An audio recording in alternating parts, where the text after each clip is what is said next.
across the UK, on DAB+, on YouTube, on the app, on your mobile, the home of common sense. This is Talk.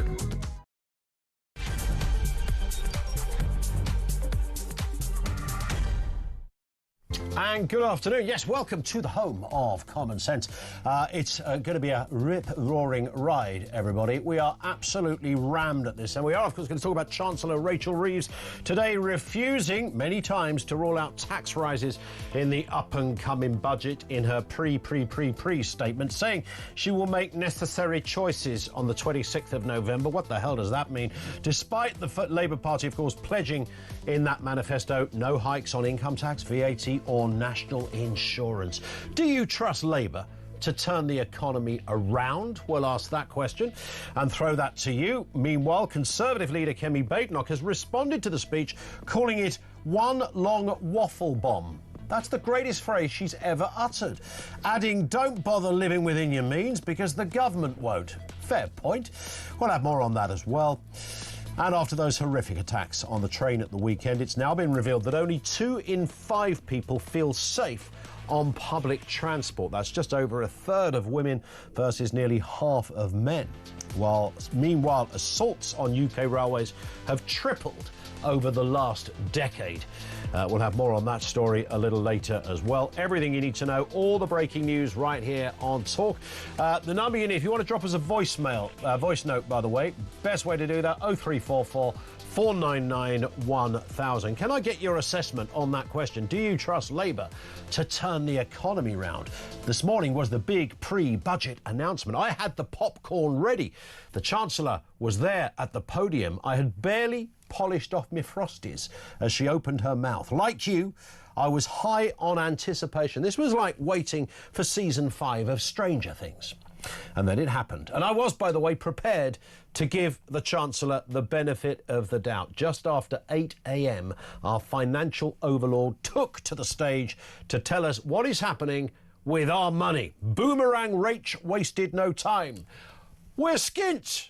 We're absolutely potless. There's no dosh left, and we're up the proverbial without a paddle. What I hadn't realised, by the way, and silly me for not realising this, is that none of it is her fault. It's a schoolboy error on my part, clearly. Note the Chancellor blamed Brexit. She blamed the Tories as well as international economics for tax rises in her up-and-coming fiscal package, despite, of course, that manifesto pledge. She wouldn't be drawn on these obvious tax rises. When asked, she batted those questions away like the glory days of Ian Botham. God, she's good. 20 billion, 35 billion, 50 billion. You decide. These numbers are so big, we lose sight of the real issue here. The one thing we do know is we are absolutely screwed. And on she went, talking about unexpected headwinds and Conservative ineptitude. It was a good 3 minutes into the speech when I had that compelling urge to nail my eyelids to the floorboards. God, I was dying inside listening to this. This was dull stuff. Show me some light, Rachel. Please throw me a crumb. You are literally the person in charge of my money and everybody else's. This government might be newish, and I will remind you of this. Just think about it this way. They are almost a third of the way through this parliament, almost a third of the way through their time in office. I doubt it will even last till 2029. So with that in mind, let me throw the question at you. Do you trust Labour to turn it around? What is your view on the ongoing blame of Brexit on this? I mean, it was a decade ago. I appreciate, and we all said it at the time, there's going to be a few bumps in the road before you can finally see the light. Is it Brexit? Is it the pandemic? Is it the war of attrition from Russia into Ukraine? Is it that? Or is it just the old Tories who didn't know what the hell they were doing? And yes, of course, you can, for a little while, blame the previous government. I'm sure you can still do that almost a year and a half later. This is on their watch. This is down to them. And the next budget is not going to be pretty. However, I'm all ears at this end. And if you think, actually, do you know what? They could turn this around. They could actually. And then we're all going to look really silly, aren't we, after all of the things I've said about Thakir and Boomerang Rach and their inability to get things right and call things in the correct order. Do you trust Labour to turn the economy around? 0344 499 1000. Let's get a word on this and the other big stories of the day. Oscar Redrop is with us, former special advisor to Prime Minister Boris Johnson, of course. Oscar, good afternoon to you. Good afternoon, Ian. So let's start with our Chancellor refusing to rule out when questioned those issues around tax rises. She says she will make necessary choices on the 26th of November, despite that big pledge, and boy, was it writ bold and clear, highlighted and illuminated and put into font 2,000,000,007. She wasn't going to do any of that. Let's have a reminder of what she said this morning. I will make the choices necessary to deliver strong foundations for our economy.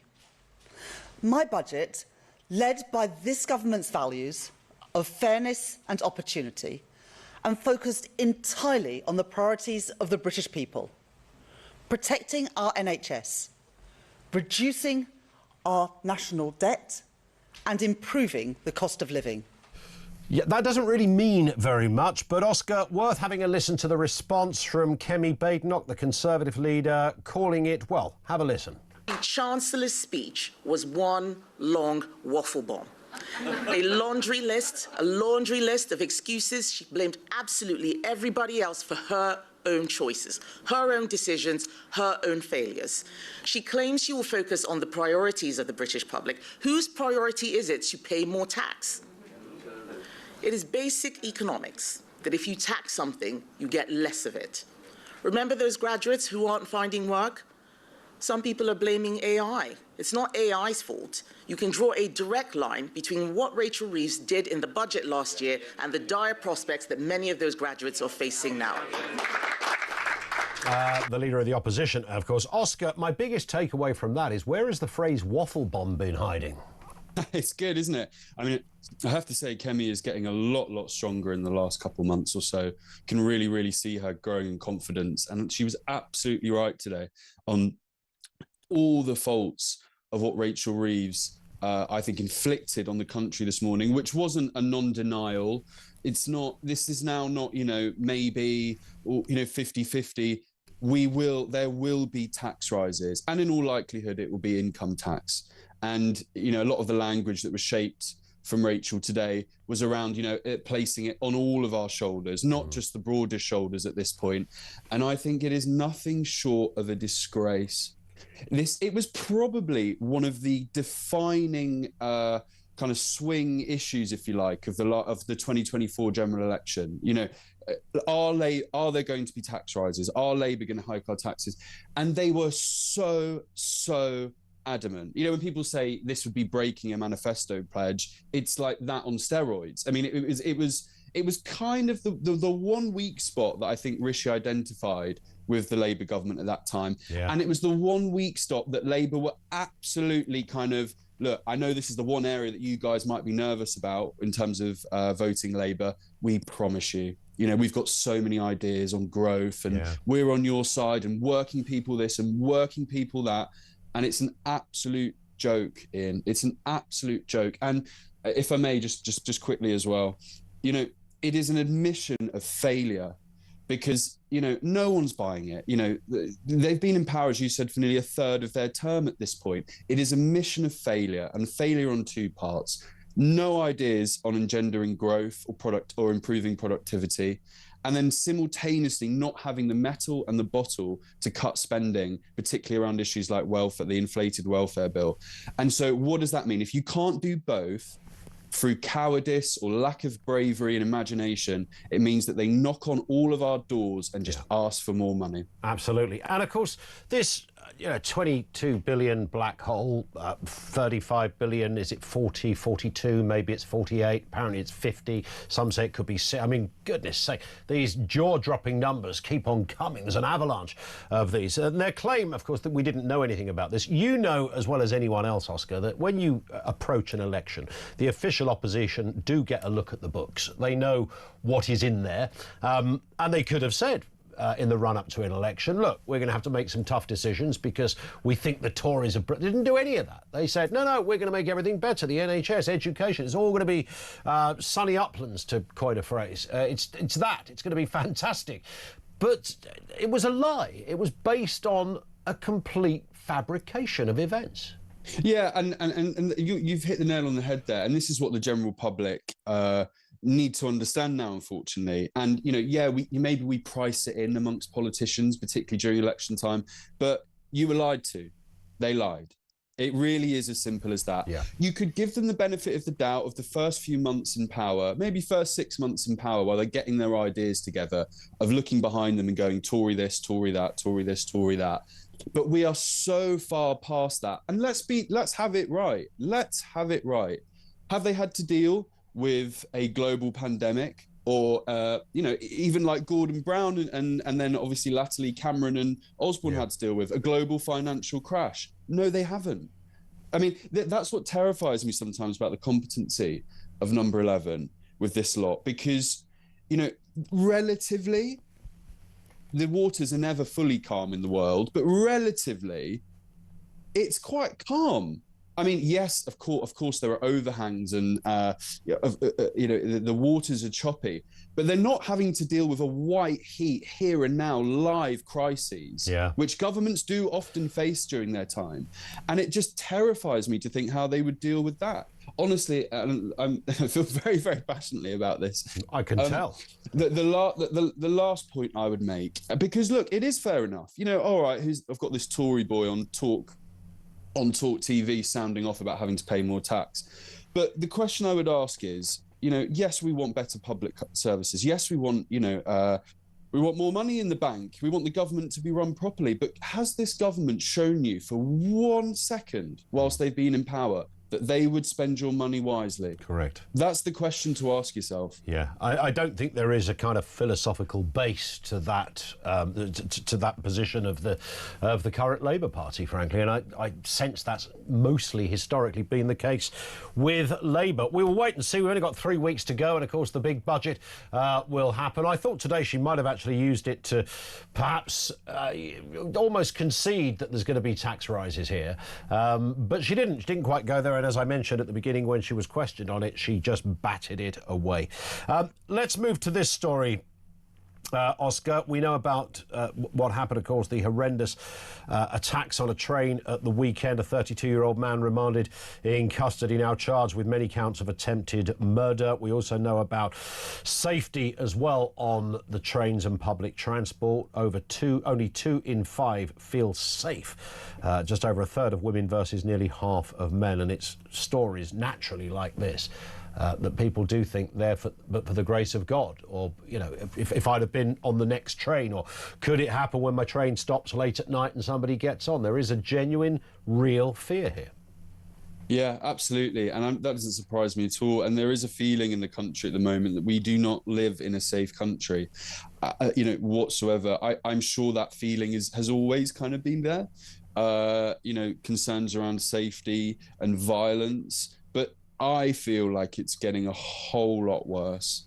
I mean, in the studio you're sitting in London, that is, our capital city has been, it's very, very, it's tragic in terms of the levels of violence and particularly knife crime on the streets. You almost, and this is the most depressing thing you can say, you can almost become desensitized to it, because it's so often we see a fatal stabbing in London.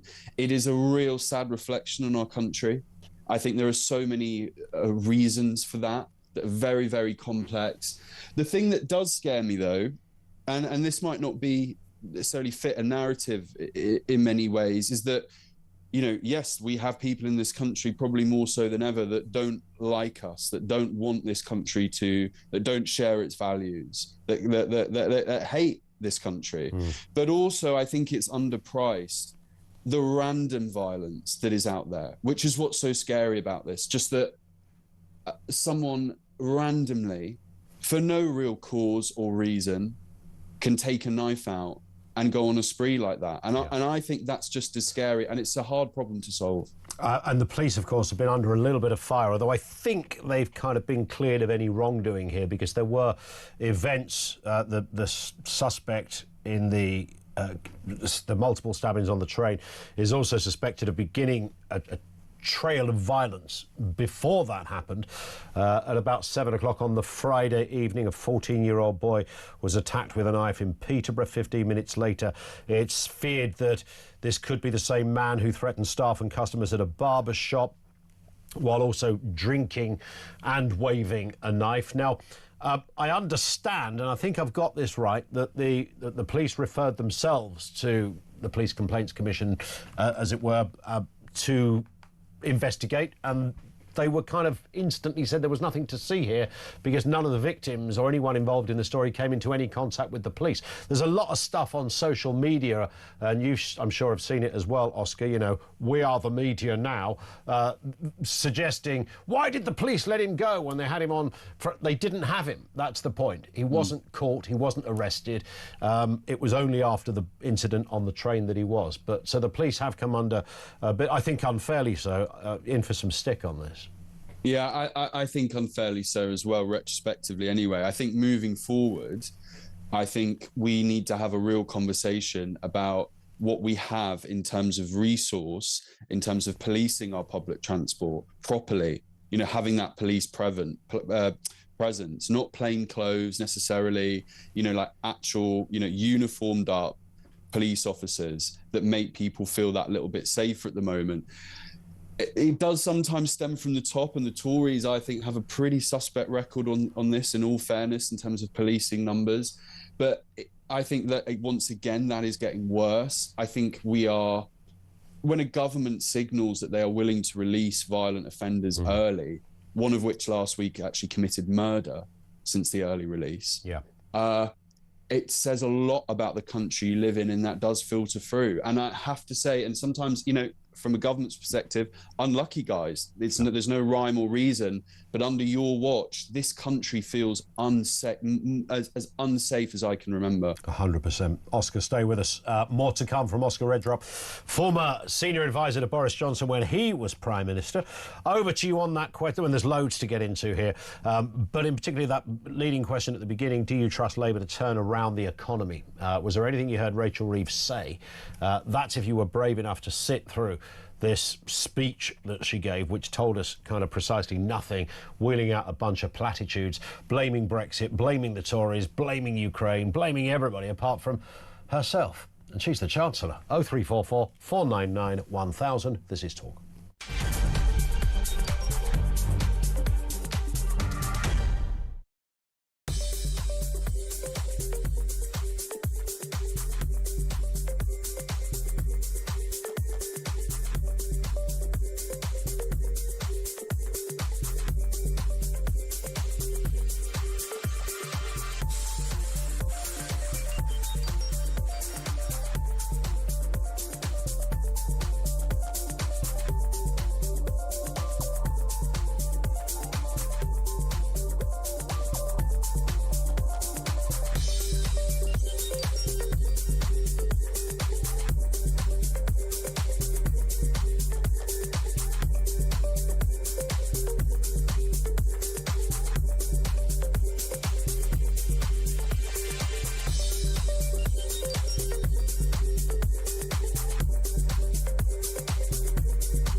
Big news coming this December. Our talkTV app is moving to the Talk app.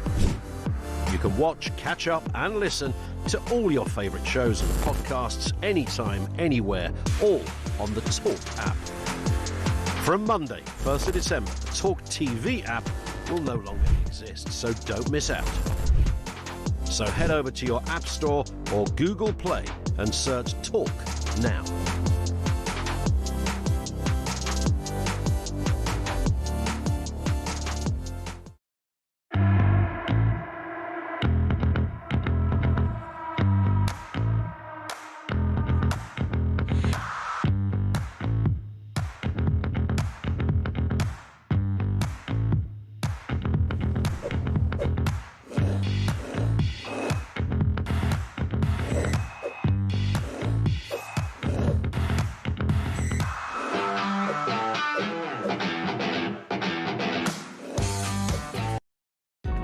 Across the UK, on DAB+, on YouTube, on the app, on your mobile, the home of common sense.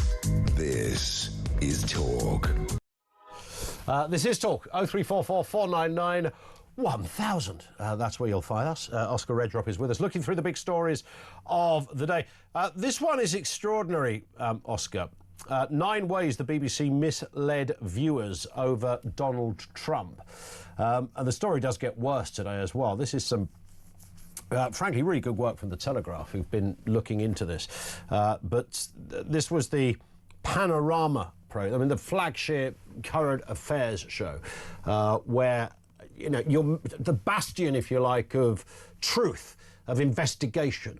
It's not an kind of random news bulletin where somebody might say something. This is stuff that's put together and packaged, looked at by several senior producers and directors, and then it goes to lawyers that look at it before it can be broadcast. And of course, this particular episode was Donald Trump telling supporters he was going to walk to the Capitol with them and fight like hell, except he didn't actually say that. Let's have a listen to exactly what's going on here. Here's both clips.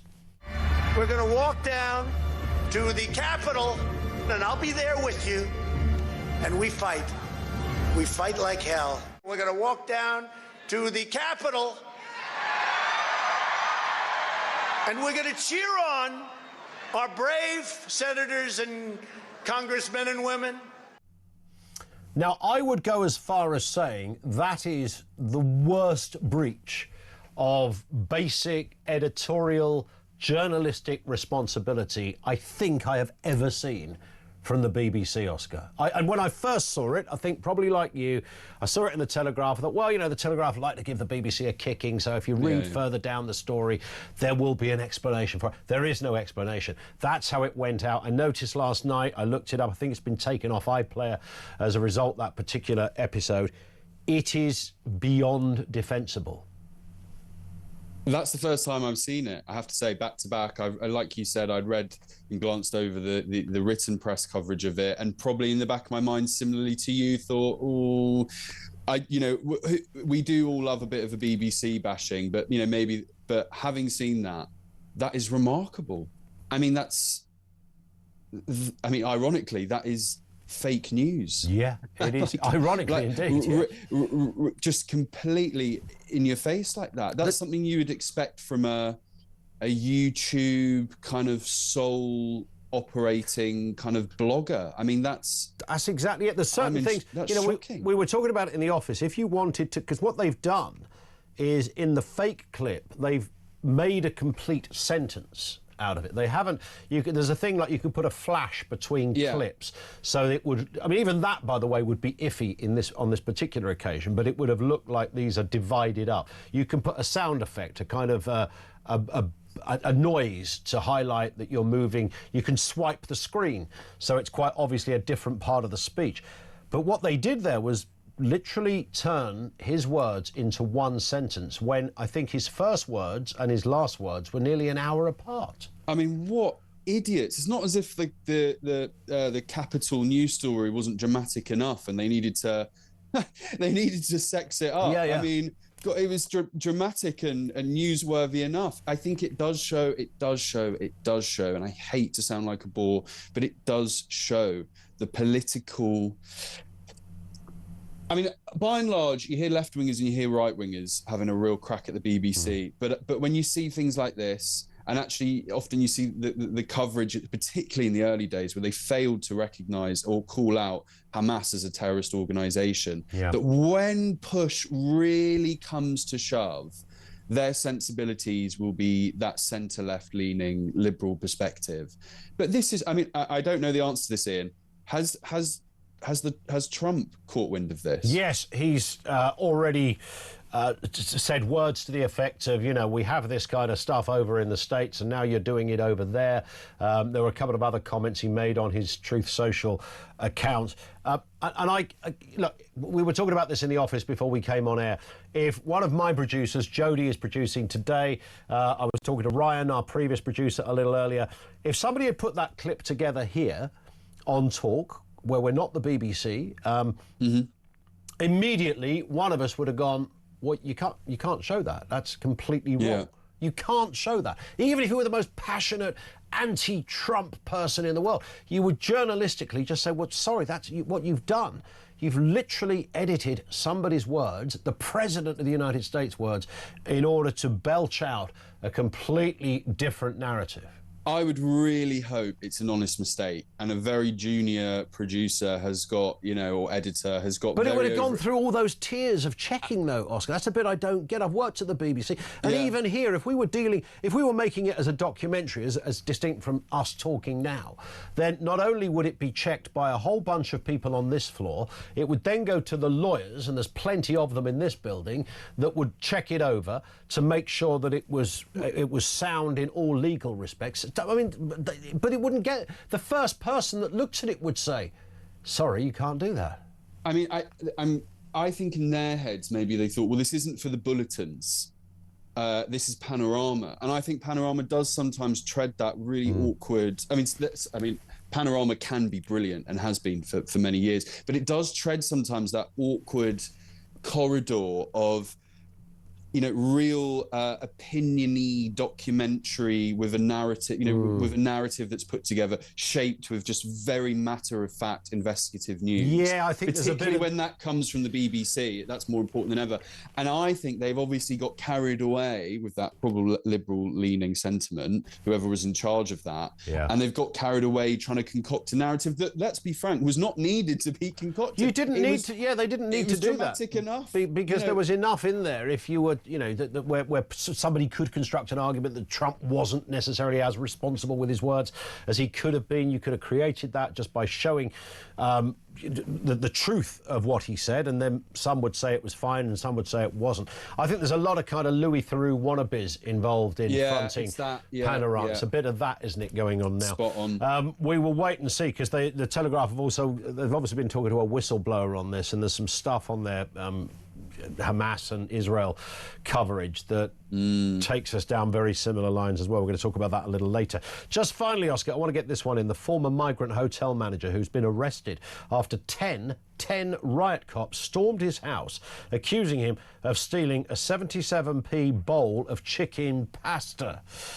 This is Adam, a 32-year-old citizen journalist from Trafford, says officers in full tactical riot gear burst into his house, that he shares, by the way, with his disabled mum, shouting, "You're under arrest for burglary." Have a listen. I see 10 police officers on my drive in... 10? 10 police officers. Are you sure? 10? The CCTV doesn't lie. 10 police officers in full riot gear. So I ran downstairs, opened the door. I was like, "Is everything okay?" He barged through and he says, "Are you Adam?" And I said, "Yes." And he said, "You're under arrest for burglary."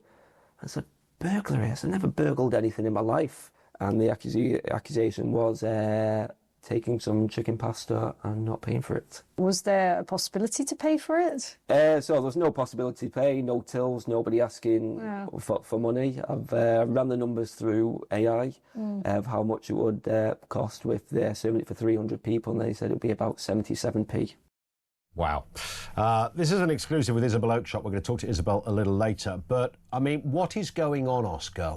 Even if you knocked on his door and said, mate, look, I know you're trying to do that citizen journalist thing. It nearly always ends in disaster. But, you know, you gave it a go, and there's nothing wrong with giving it a go. But you overstepped the mark and you nicked some pasta. So can you buy them a bag of pasta or something? 10 cops, you can see from the footage if you're watching on our feed, in riot gear.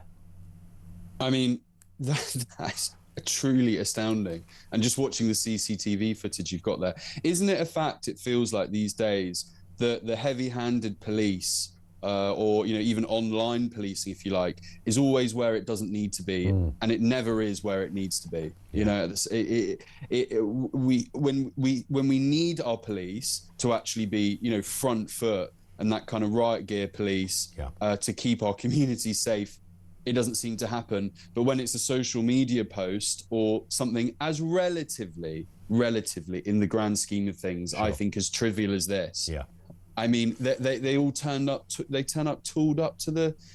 I mean, that's shocking. It's unbelievable.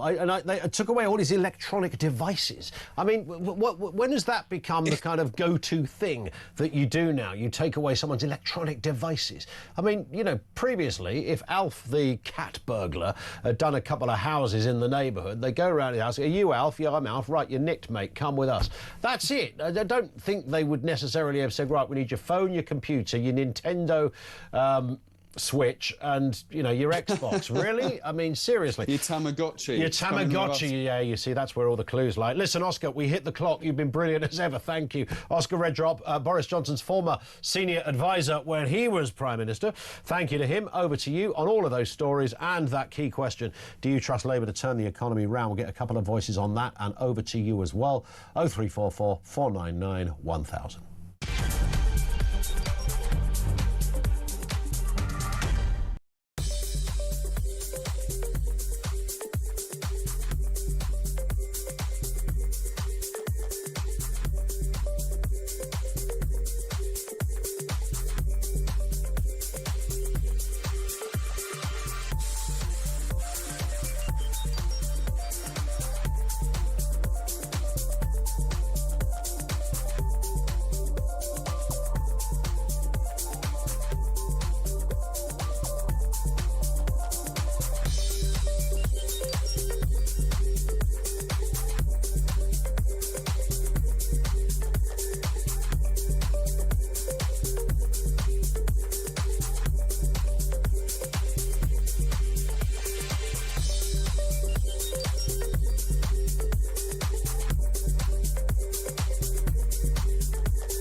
Across the UK, on DAB+, on YouTube, on the app, on your mobile, the home of common sense. This is Talk. It is indeed talk. Andy says, I just tried to order a waffle bomb in Greggs. They gave me a yum-yum with caramel. Yeah, does happen. Up the Chels, says Andy. Thank you for that. Good man. Let's move to that. The Chancellor then refusing to rule out tax rises in the up-and-coming budget. Rachel Reeves said she will make, quote, necessary choices come the 26th of November. So we're just around about 3 weeks away from that, despite the Labour Party pledging not to hike income tax, VAT or national insurance in its manifesto, of course. Let's have a listen to what she said this morning. I will make the choices necessary to deliver strong foundations for our economy. My budget, led by this government's values of fairness and opportunity, and focused entirely on the priorities of the British people: protecting our NHS, reducing our national debt, and improving the cost of living. It didn't go down well with everybody. Here's the Conservative leader, Kemi Badenoch. The Chancellor's speech was one long waffle bomb. A laundry list of excuses. She blamed absolutely everybody else for her own choices, her own decisions, her own failures. She claims she will focus on the priorities of the British public. Whose priority is it to pay more tax? It is basic economics that if you tax something, you get less of it. Remember those graduates who aren't finding work? Some people are blaming AI. It's not AI's fault. You can draw a direct line between what Rachel Reeves did in the budget last year and the dire prospects that many of those graduates are facing now. The Leader of the Opposition in a moment will speak to Mitchell Palmer, the economist. First, James Mathewson, former Labour spokesman. James, good afternoon to you. You heard what Rachel Reeves said. What do you think her greatest quality is as Chancellor? Oh wow, it's a difficult one, that, Ian. To be honest, I mean, as a politician, she's tenacious, I guess. I mean, is that a compliment? It's certainly a quality that she has. I've seen her stand up against flack a lot of the time through her political career. She's not somebody I agree with or side with very often. That is certainly a quality that she has, but right now, I don't envy her, and I don't think she's helping herself, to be honest. Did she say anything this morning? And I don't mean that just to be mischievous. I was listening to it, and there was a lot of, I think reasonably objective platitudes that were wheeled out. She's not alone in that. She's a politician. They all play that game. She wasn't doing a budget, so she was never going to start talking about the price of petrol or how much your cigarettes were going to cost you. I understand that as well. But I couldn't quite work out what she was doing there this morning. No, I couldn't either. And look, Ian, I was hoping to have a lie-in today, and I was scheduled to do media a bit later, and then I started getting phone calls and texts from people saying, well, what's happening with Rachel Reeves? What's she doing? I thought, she must have brought forward something to do with the budget. But when I actually got myself out of bed and listened to it, I thought, hang on a minute, there's not actually anything here. I'm a bit confused as to why this has been scheduled. So if it was to try and kind of alleviate stresses about the budget, it's done the opposite. Yeah. And if it was to try and kind of to change direction or set the tone to change direction, then the message has been completely lost in translation. As far as I understood it, James, and I would have almost put money on this, that when we found out there was going to be this announcement, I thought, because it looks as if the smart money is suggesting there's going to be a tax rise of some sort, which breaks the manifesto pledge. I'm probably one of about, maybe one people in the world that thinks that you can actually break a manifesto pledge, because sometimes you might have to. However, it's not a good look. I understand that, and I'm not encouraging her to do it, but I can see how sometimes you... So I thought this was going to be a bit of a kind of a sweetener to that, an hors d'oeuvre to say, look, sometimes we have to do things that we, would rather not be doing. But there wasn't even any of that. And when she was asked about the tax rises, she totally blanked any journalist that threw the question at her. Yeah, and we've seen this a few times with this Labour administration. There's been like an announcement that something's going to come, or there's been a press conference, and they get the attention that they want, right? They get the people talking about it, they get you running pieces about it, they get everybody with their eyes on it, and then all of a sudden nothing happens. There's no substance behind it. And you kind of think, well, is this some genius dead cat strategy to keep you looking over here while they're doing something over here, but it isn't. I mean, everybody I speak to behind the scenes hasn't got a clue why it happens. And let me just say that I really think it's important right now that the Labour Party is at a precipice. They've lost my support, right, which I'm sure they'll not be crying about, but at the end of the day, I used to work for them. If they've lost my support, and I used to work for them, you can only imagine how people who were floating voters would feel. They need to be looking to radical solutions quicker than ever. Otherwise, other radical solutions will become more appealable to people. They should be looking today, of all days, 5,000 miles across the sea to the election in New York City, where Zoran Mamdani is likely, if we believe the polls, likely to win a sweeping victory. And he's done that how? Because he is offering real economic change to people who are in desperate need of that change. That's what the Labour Party needs to be doing right now. If they're not going to do it, other people are going to do it for them. So you agree with Kemi Badenoch that it was one long waffle bomb? I mean, full house points for a great phrase. Listen, the first time I've ever agreed with Kemi Badenoch about anything, but yeah, it was. But also she can talk, because, you know, if anybody waffles in British politics, it's her, because they're all waffling right now. And the more that they just waffle, the more the British public, you know, is in despair and is likely to turn to extreme options, the likes of Nigel Farage, which, you know, you and I have spoken many times about, and I've made my views clear on. Well, listen, on that point, James, it's always good to get your view. James Mathewson, former Labour spokesman, he parted company with the Labour Party in terms of how he feels about their policies. Let's speak to Mitchell Palmer, economist at the Adam Smith Institute. Mitchell, good afternoon to you. Nice to have you with us. One long waffle bomb. Is that putting it politely? Because I was listening to, you know, the only thing I could really extrapolate from this speech was that it was Brexit's fault. It was that horrible phrase, it was the headwinds of global economies. It was, I think the pandemic was probably thrown in there. Doubtless there was something about, in fact, there was quite a lot about the Conservatives' ineptitude, of course. It seemed to be everybody's fault, apart from the current Chancellor of the Exchequer, who is, by the way, a third of her way through a parliament. She's not been there 5 minutes. Yeah, I think that's perfectly fair. The reality is that everyone knew the OBR would have to, at some point, readjust their productivity forecast, which is what's driven this huge need, you know, desperate need to find some money somewhere. And that chicken was going to come home to roost at some point.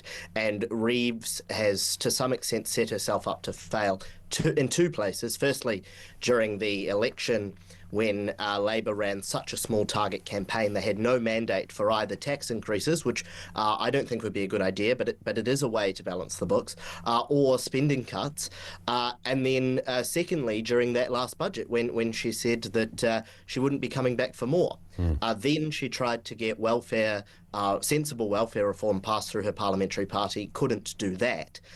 So at this point, she is running out of options if she's unable to get spending under control. The Brexit thing is interesting. I keep hearing this. We are, you know, a decade on now. You thought, you know, that those old arguments would have been long gone, but suddenly they've been revived again. I keep hearing people talk about this, you know, we're 100 billion quid worse off, and, you know, in the next 10 years that could be 300 billion quid, etc. What is the truth of that? I don't think there's too much truth in that. For starters, that estimate is, of course, just an estimate from the OBR that is as fallible as any other economist estimate. We have to be humble as a profession about that. But also, if we look at those other European countries which remain in the EU, the UK has performed terribly, it is true, but so have they. The reality is that our underperformance is a Europe-wide sclerosis because our economies are simply nowhere near as dynamic as that across the Atlantic in the US, or in fact as some of those rising stars in Europe such as Poland or Hungary, even Italy to be quite frank, are. So yes, it is true that Brexit may have had a small impact on the trade side, but the bulk of the productivity slowdown is fundamentally a Western Europe-wide sclerosis. Can Labour turn the economy around, Mitchell? Well, we have to live in hope, because... Is that all we have? Is that just literally, it is kind of almost ecclesiastical? We've got to go to church at the weekend and get on our knees and pray. There's nothing tangible out there that you could look at as an economist and say, OK, I might not agree with her, but I can see what she's going to do here and it might just work. Is there any of that in there? There is one obvious massive thing, which is getting the planning system fixed. The Labour Party and the new Housing Secretary have made a lot of good noises about that. We saw some good movement on the changes to affordable housing requirements in London, which unfortunately are temporary. But there is a slim chance, and if Labour wants to generate economic growth and therefore fix their fiscal problems, they are going to have to lean hard on the on the planning reforms, and they're going to have to be very, very radical.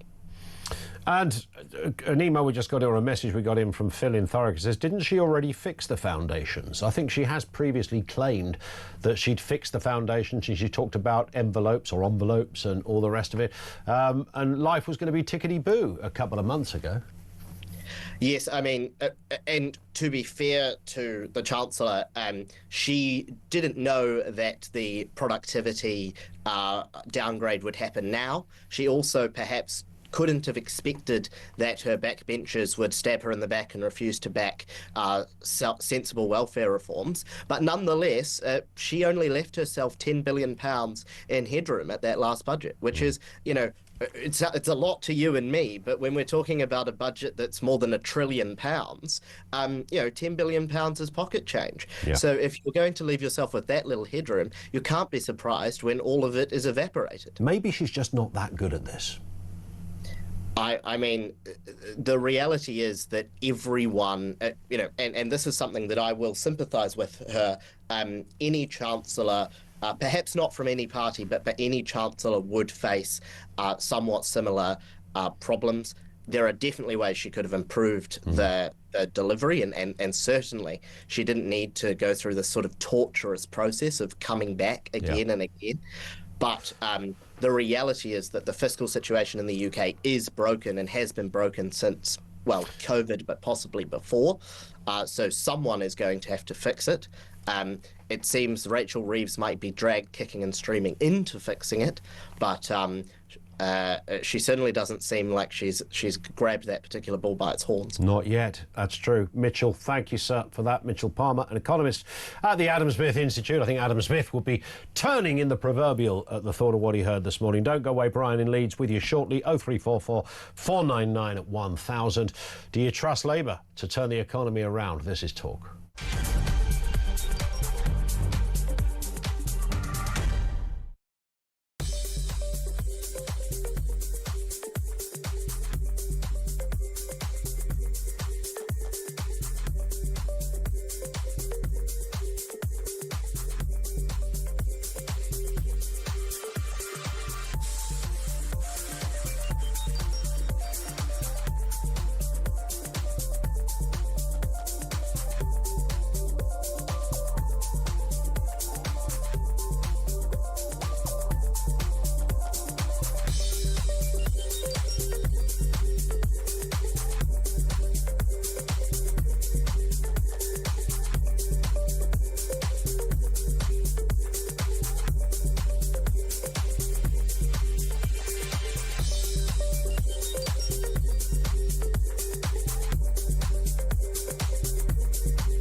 big news coming this December. Our talkTV app is moving to the Talk app. You can watch, catch up and listen to all your favourite shows and podcasts anytime, anywhere, all on the Talk app. From Monday, 1st of December, the talkTV app will no longer exist, so don't miss out.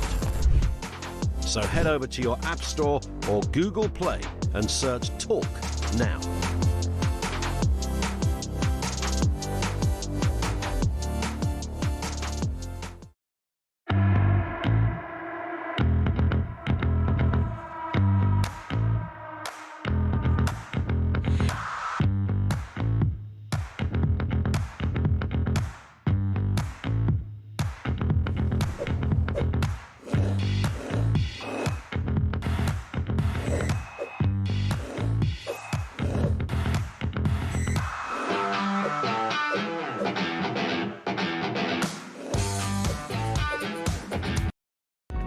Across the UK, on DAB+, on YouTube, on the app, on your mobile, the home of common sense. This is Talk. With you in a second, Brian, let's get a voice note on Rachel Reeves from Sally. Well, I subjected myself to listening to the whole of Rachel Reeves' speech this morning, and I wonder why I bothered. It told me nothing except she is going to decimate this country even more than she has done already. What on earth is this government doing? Sally, Lincolnshire. Sally sounds like a broken woman, and I share that disposition, Sally, as well, because I had to sit through it as well. Bill in Hampshire says Rachel Reeves is not worried about our money. It's the bond market that will make a judgment on her and the budget. Also, this budget is for this year. What happens next year? Yeah, it's the lack of the long-term thinking here. Brian's in Leeds on Rachel Reeves' big speech. What are you thinking on this, Brian? Good afternoon to you. I've been watching Talk most of the day, actually. Yeah. I'm old enough to remember the Harold Wilson era when Dennis Healy was stopped getting on the plane, bag in hand, to go to the IMF. So, I'm knocking on a bit. I'm 22 years in the armed forces, and I pay tax on every penny of my pension. Yeah. Labour always does what Rachel Reeves is doing now: tax and spend. That's all they ever do. They frighten off the top 1%, and even James Callaghan admitted when you do that, the tax take is actually less than it was when they were here. Yeah. So, my view is that this is going to continue as long as this government is in power. There is a sense, it's kind of, you just mentioned those kind of Healy years and the, going off with the begging bowl and stuff. It's almost as if they haven't learnt anything from that. Well, they haven't, because if you look back through the Labour governments in my lifetime, yeah, they all do the same. As I say, they tax and spend. They don't know anything else. They have this politics of envy. They put VAT on private schools where most of them went to them. Yes, there's also that. And then, of course, if you remember, even the Blair years, which were, completely inaccurately defined, it seems, as being fiscally prudent, as Gordon Brown used to like to say. But actually, they did all that PFI stuff. Do you remember all the private finance initiatives on buildings? So we have these other, which doesn't get put onto the normal books. So we've got billions, hundreds of billions of pounds that are owed in that department as well. You make some great points. And again, I hear the sorrow in your voice, Brian. Thank you for that. Brian is in Leeds. Neil is in Teesside. What have you got for us, Neil? Afternoon to you. Yeah, afternoon. I'm a financial advisor, and I can see the impact that this government's having on everyday people. Interesting. And, it happens, obviously it happened under the Tories, and Labour are continuing what wasn't fantastic of them. But some of the things they're trying to do just almost beg a belief. I can't see how they think they can tax away the growth. There's no economy ever taxed its way to growth. So I don't know what their obsession with this is. It's almost like they don't have any other knowledge other than just simplicity of taxing people. they don't seem to have the knowledge that once you tax money and you take it off people, it's not in circulation anymore. That money just disappears. Should there be? I mean, Reform did a kind of a reform of their own sort of ideology, if you like, yesterday when they talked about, look, we're not going to be able to start slashing taxes until we slash spending. Does that sound more sensible to you, Neil?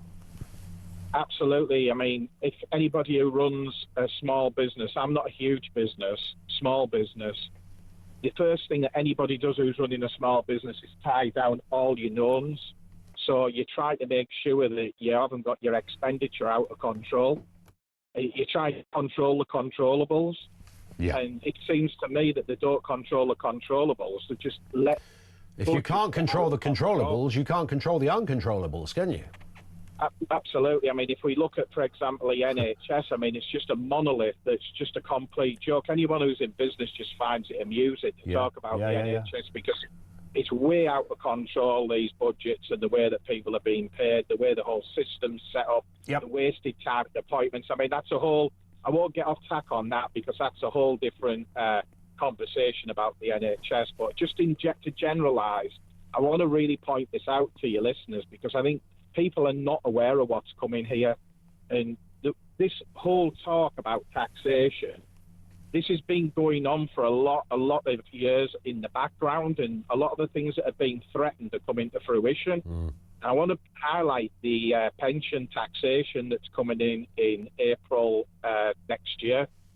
It's absolutely catastrophic that people are going to lose 40%. Now, a lot of the people that we deal with, I would say, are your like kind of middle ground, middle England people like yourself probably who've earned reasonable money.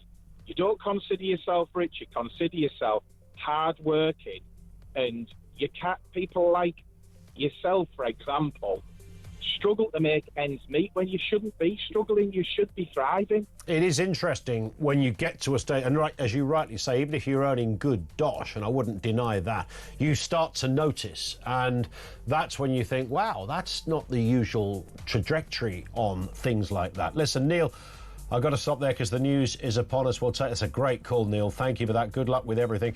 Let's get the news headlines now here on Talk. The time is 2 o'clock.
Across the UK, on DAB+, on YouTube, on the app, on your mobile.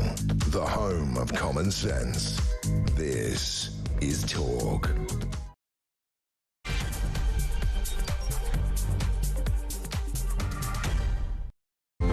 It is Talk. Yes, good afternoon. Welcome back to the home of common sense. We are talking Chancellor Rachel Reeves refusing to rule out tax rises for the up-and-coming budget. She made a big statement this morning saying she will, quote, make necessary choices, whatever that means, on the 26th of November. This is despite Labour, of course, being pretty unequivocal that there's no way they're going to raise income tax, VAT on national insurance in its manifesto.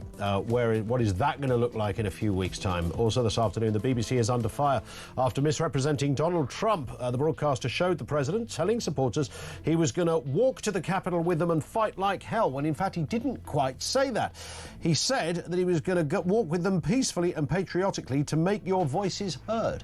Another own goal for the BBC. Your thoughts on that? And in addition to that, BBC's Arabic news service has been accused of deliberately downplaying Israeli suffering and rushing to broadcast unverified claims against Israel in its coverage of the Gaza war, according to an internal whistleblower report. It's alleged that BBC's Arabic's editorial approach was shaped by, quote, a desire always to believe the worst about Israel. We'll look at that story in just a bit as well. Everything you need to know, all the breaking news right here on Talk. Now, of course, we are still in the aftermath of that horrendous attack on a train at the weekend. We know a 32-year-old man has been remanded in custody and charged with multiple accounts of attempted murder. Anthony Williams also suspected to have begun his trail of violence a day before at 7 o'clock on a Friday evening by stabbing a 14-year-old boy in Peterborough Town Centre.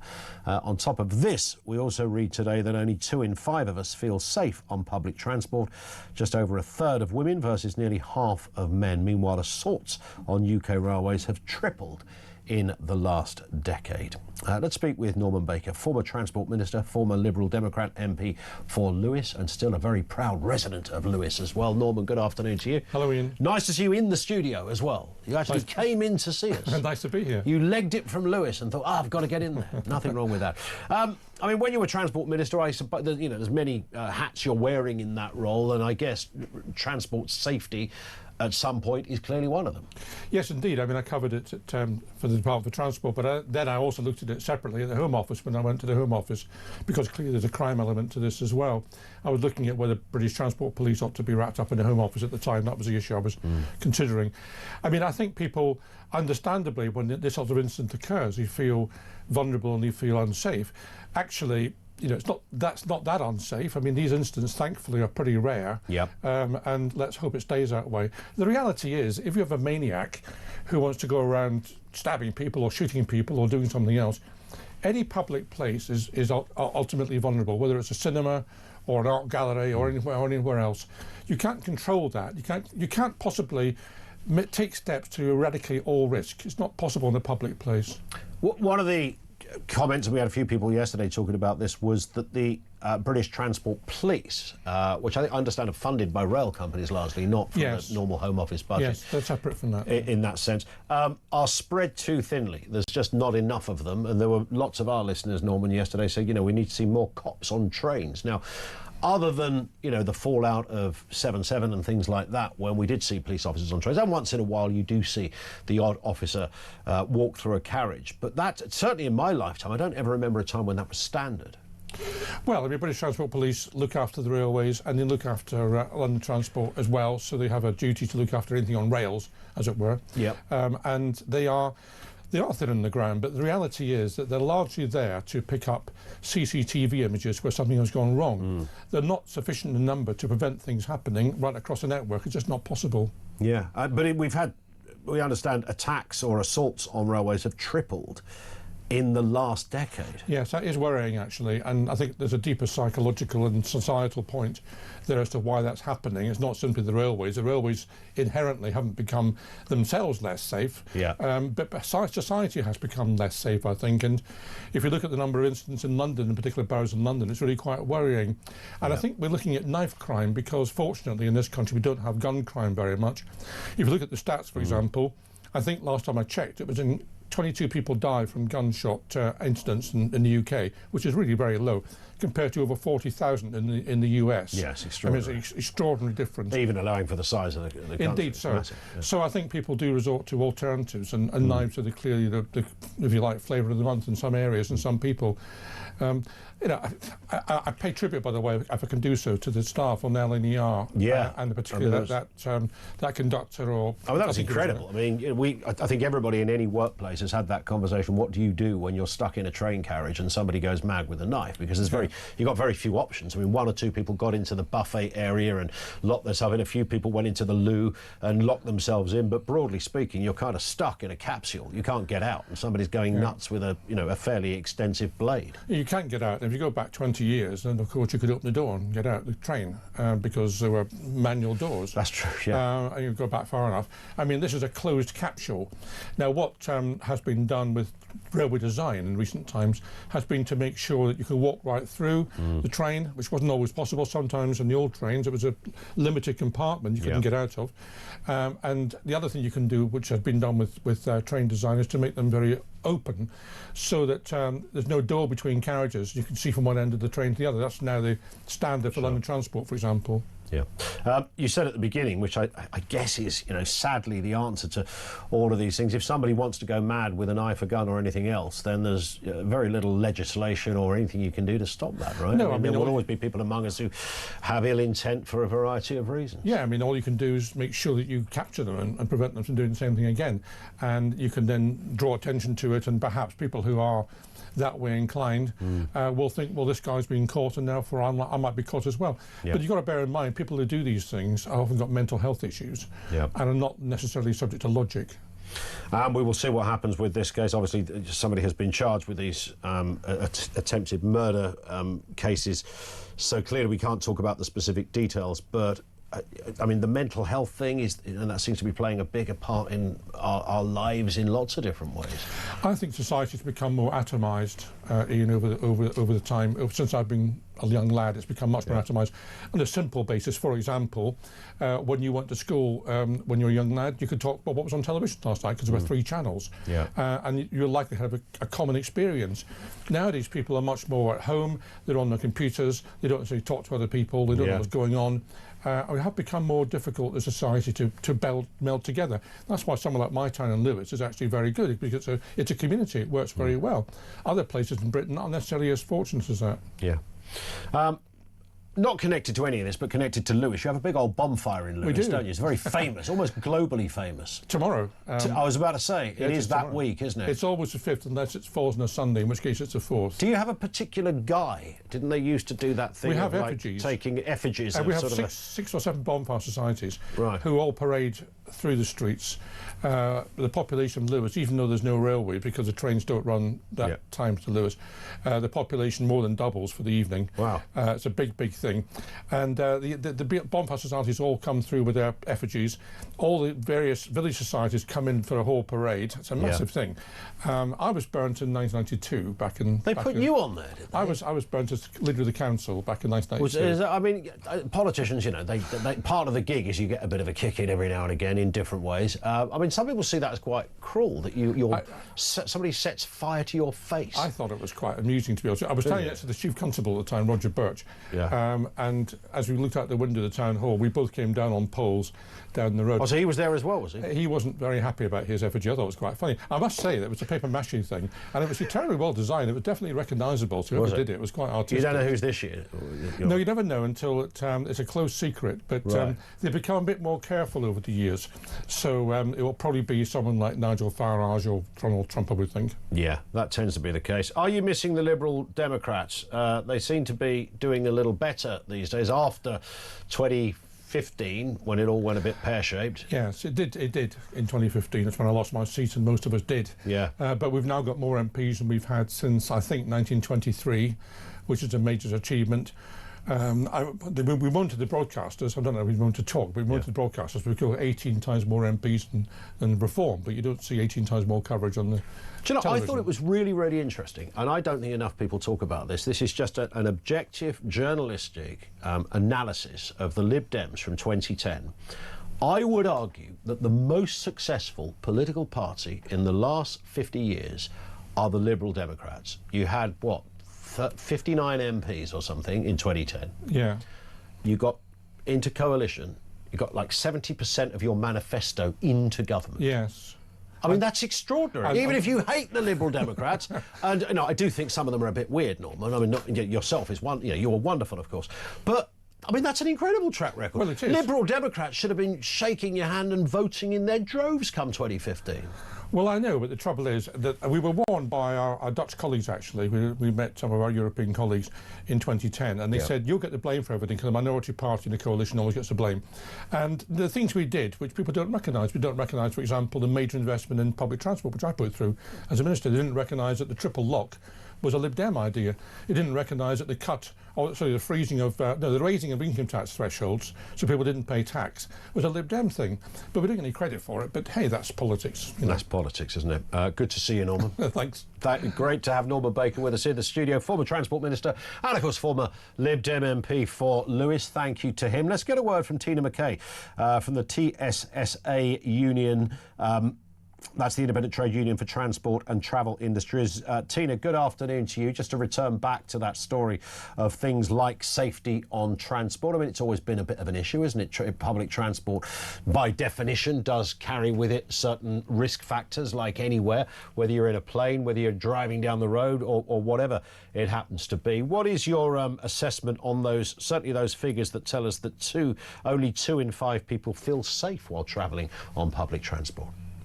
I think it's a real shame, Ian, that we are seeing an increase in people feeling unsafe on the public transport network, because really we want to see more people using the network, but we do have to look at the wider issues as why people aren't feeling safe.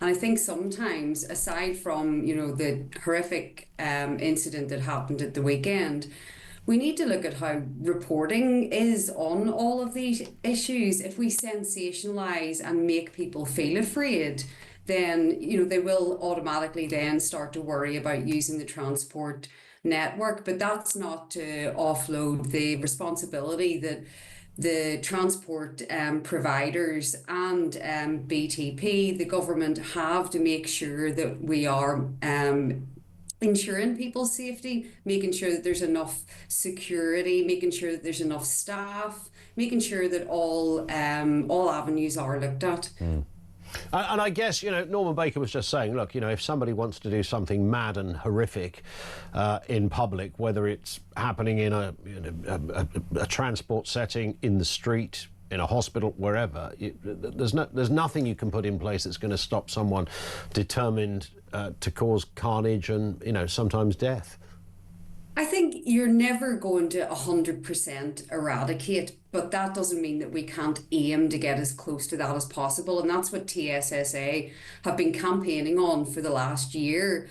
We looked at this from the perspective of our members who are staff on the transport network, and looked at the abuse and the attacks that they were experiencing. And there were really high volumes and really significant statistics showing how fearful members are going to work, and nobody should have to contend with any violence at all in the workplace, and nor should the travelling public. So it really is up to the government, it's up to the transport providers, and to make sure that we have the adequate funding for the preventative measures that are needed. Is that on the income? I mentioned that assaults on public transport have increased. I think they've tripled in under a decade, which is pretty grim reading. And I would imagine a lot of staff are included in those statistics as well. I never quite understand why somebody wants to give a ticket inspector a smack for having the audacity to ask if you've actually paid to be on a train. But we know these things do happen. Abuse at railway gates, abuse for staff on buses and personnel. Does your intel tell you, your research, your members tell you that is something that is getting worse? What we actually looked at was in a year, the figures, who had experienced violence or abuse in the workplace. and if it had happened in the last year. So we're actually looking across a few years now to see whether that has increased. But to be honest, Ian, unless we are looking at preventative measures and also looking at the wider issues which Norman raised previously about mental health, I would look at that at a wider issue of things like the cost of living crisis, cuts to public services. All these things really do have an impact on everyone's daily life, and people are very much pushed to their limit. That is in no way to excuse at all any sort of violence, abuse or behaviour, because it cannot be excused. We're looking at the reasonings behind it, and we can put in, as TSSA is calling for, increased funding in British Transport Police. We also want to see an end to lone working and unstaffed stations, because that too creates areas of vulnerability. But we also are asking the government to strengthen enforcement and legal protections. So what we're asking for is a specific law that actually focuses on a tax or abuse on transport workers, or if you've created, against transport. Sorry, I've lost my wording. Passengers on the transport networks as well. We have that in place for people who are abusive or attack retail workers. So why can't we have that similar protection or legal protection in for transport workers as well? Because they too are providing a public service. Yeah, 100%. Tina, nice to have you on with us. Thank you for your time. Tina McKay, who is from the TSSA union. That's an independent trade union for transport and travel industries. And she makes a good point there, that no member of staff should be, taking physical stick or even verbal stick for no good reason. And we've all been on a train when somebody hasn't paid their ticket. And rather than the person that hasn't paid the ticket saying, I'm really sorry, I didn't buy my ticket, they decide that the best form is to attack the person asking them where their ticket is. And everybody else on the train has paid their ticket, of course, and within sort of baked in to that ticket price is the fact that some people try and swerve it. So we know there is a cost to all of us for that kind of stuff. Are we just becoming madder and more violent as people, as a collective? Is that what's happening? Mental health, cost of living, computers, screens, we're all being driven mad slowly like some Romero movie where as almost going through life like infected zombies about the place, not knowing whether we're Arthur or Martha or how to make a decision for ourselves. Everything is a stress. Everything's anxiety inducing. Is that where we're at? Is this an era they'll look back at in years to come and say, remember that 2025, that was peak madness for the human race. Is that what's going on? 0344 499 1000 is the number. If you're watching us in vision, welcome along. We are on YouTube, of course. Get over there and watch the channel.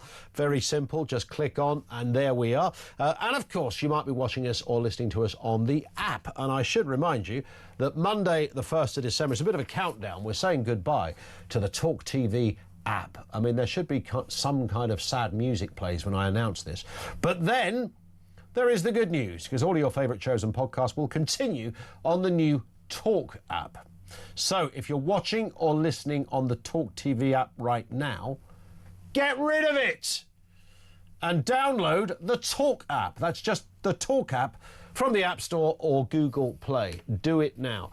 If you are still listening to the talkTV app, people will think you're uncool and that you have something wrong with you. So don't be telling anybody, because they'll just laugh at you. You'll be ostracised by your friends. Go, oh, no, I've got the new Talk app. Be one of the cool kids. Get the Talk app now. Doesn't say that on this bit of paper, by the way. I just suggested that maybe that's one way to look at it. The App Store or Google Play is where you'll find it. It's free to download.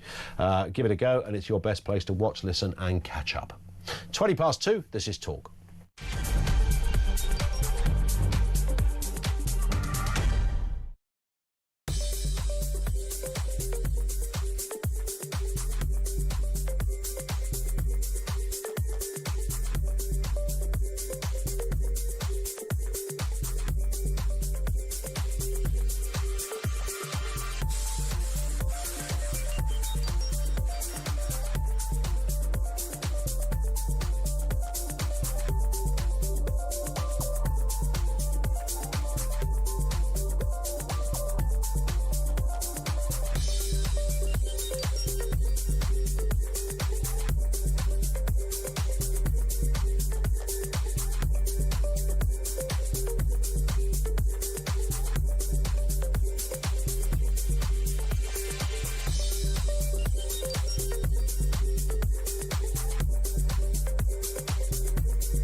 across the UK. On DAB+, on YouTube, on the app, on your mobile. The home of common sense. This is Talk. It is Talk 25 past 2, asking that question, do you trust Labour to turn around the economy after Rachel Reeves kind of, well, I don't know what the point of that thing was this morning. I literally have no idea what she was doing or trying to achieve or who she was talking to. But let's get a voice note on our Chancellor. This comes from Martin. Good afternoon, Ian. Martin from Cambridgeshire here. On the subject of Rachel from Accounts, we have not had Brexit yet. We're still under the influence of the ECHR and other European groups. To say that Starmer and Reeves are out of their depth is an understatement. I would not trust these clowns to look after my dog. Have a great day all. That's a great phrase, isn't it? It just literally cuts right to it. I wouldn't trust you to look after my dog. This comes in from Paul in Fife. Says, afternoon, Ian. We grew up hearing of the oppression in countries like Russia, North Korea and other former Eastern European countries. Even like East Germany, we presently have a government and Prime Minister who cannot stop lying to us. Starmer, Reeves, Lammy, Rayner, all of them lying through their teeth. Couple that with our own state broadcaster, the BBC, who doctored footage of a speech by Donald Trump, the latest in a long line of lies broadcast by them. You're left wondering, does this country now fall into the same category as Russia, North Korea, etc.? We do kind of wonder, don't you? I mean, the BBC thing, he's literally beyond belief. It's kind of worse in some respects than when they got the son, or was it the nephew of a terrorist, to present a documentary on Gaza. I mean, you never told anybody who he was. It was like some innocent child wandering around Gaza. And the Hamas leader, I should say, or one of the Hamas seniors, his kid presented it. And they never told us. This, in many respects, is it's sort of worse, as I feel. Let's go back to that question of safety on public transport and all that goes with it. This is Yvonne, a new caller in North Yorkshire. Yvonne, how are you? Hi, I'm good, thank you. Nice to have you with us. What are you thinking? Well, I just wanted to put forward probably a different opinion to a lot of people that are ringing in. But this recent tragic incident on the train, tragic for the people who've lost their lives, people for the guy who's fighting for his life at the moment, I believe, but also tragic, and I'll probably be pilloried for this, but tragic for the person that's committed this. And if, and we don't know yet, but if it was a person with a mental health problem, there is an easy solution to this, and it's not installing different kind of walkways on trains and police all over the place, etc. What they need to do is look after the people who are ill. They're not evil, they're ill.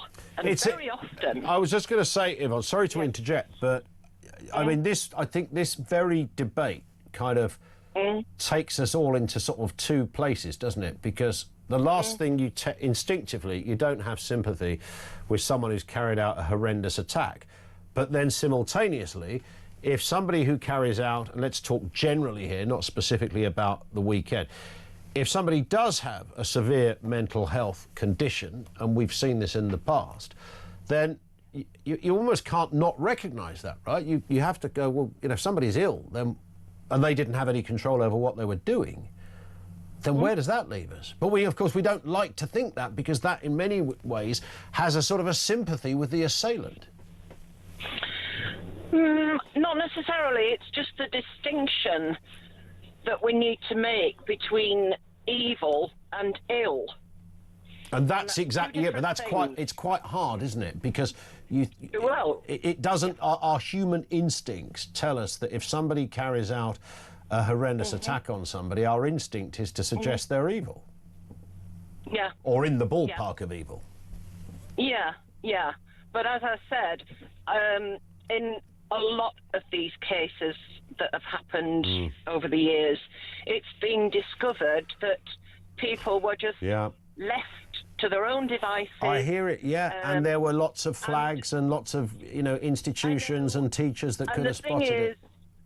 Yeah, the thing is, we need to have equal parity with physical and mental health and make sure that anybody who has a mental health problem, and I'm not talking about stress or a drop of anxiety, yes. You're talking. Everybody claims. Yeah, you're talking about the serious days, stuff you know, where people. I'm talking about people who need care, just like with a physical disability. You wouldn't leave somebody in a wheelchair at the top of a staircase. No. So why would you leave somebody who's kind of lost their mind? And I don't mean that in a nasty sense, but quite literally. Listen, you do make some really good points, Yvonne, and it fascinates me. It's the same kind of, and thank you for that, and it's the same kind of argument about a kid who grows up in the most abusive and horrendous household, and everything about it is awful. And that abuse could be violent, it could be sexual, it's often both. All they have seen around them is carnage, alcoholism, drug abuse from their parents, if both of them were there.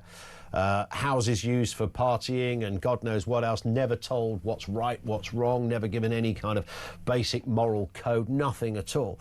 And that kid's got to grow up in that. And sometimes they go to school, often they miss quite a lot of schools, so they don't have any real formal education. And then at some point, as they get to maybe 8 or 9, they start to get in with other kids who, probably, maybe in similar situations, or they go lone on us. And then at some point, as they get older, they get to 15, and they start to commit crimes, and some of them horrible crimes. And we all go, wow, that's weird. There's a point when they're a kid when you'd be raising money for them. There's a point just years down the line, a few years down the line, when you want to lock them up or string them up. And it's that... The point between the two is absolutely fascinating, because where as humans do we go with that? I don't want to have sympathy with a 15-year-old that tortures somebody and then kills them. And then you hear a backstory and you think, well, that doesn't justify it. Does it explain it? Does it in any way, and I think that's the territory we're in, and the mental health area is so big and vast and almost undiscovered that we haven't even touched the sides on it. Zach is in Leeds. Let's go back to where we were talking a second ago. Many subjects we're juggling here. Do you trust Labour on the economy? Zach, what are your thoughts? Good afternoon. Good afternoon, Ian. Absolutely not, because if you just run the numbers, if they taxed billionaires at 100% of their wealth, it would fund the government for 6 months. So there is no other solution than cutting spending.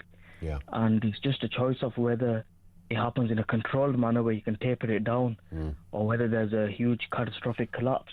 Is there? Do you think it's? Have we got to completely rejig? And we had a caller yesterday. I think it was our last caller on, who made some really good points about this. That we've got to have a far more honest conversation about how we work financially. Let's be honest. And I think he said things like, the NHS, we can't actually afford it. I mean, it's education. We can't actually afford it. All of it, and it's going to get more expensive, and we're going to have less money as we go forward. So we've got to be a bit more honest about almost redesigning how we function. And we can either have a welfare state, or we can have migration at these current figures. In the 90s, when it was at 50,000, 60,000 a year, that's manageable, and you can kind of scale up the services in line with that, and it's sort of a slow burn, so to speak.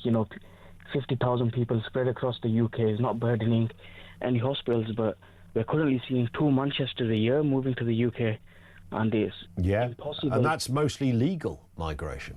That's yep, absolutely, that's legal. But even with the legal, what people don't understand, there might be someone coming who works here, they're contributing, fair enough, but if they've got 2 kids in school, that's 16 grand a year. 100%. And then if they need a couple of hospital visits, let's say over the course of a year, between a family of 4, 2 hospital visits, that's another sort of 10 grand. So now you're looking at 25 grand at a bare minimum. Yeah, and that's just the obvious examples. There are many more on that. Listen, Zach, I've got to run, but brilliant point, and it does tie into that whole area of, again, another one of those subjects that...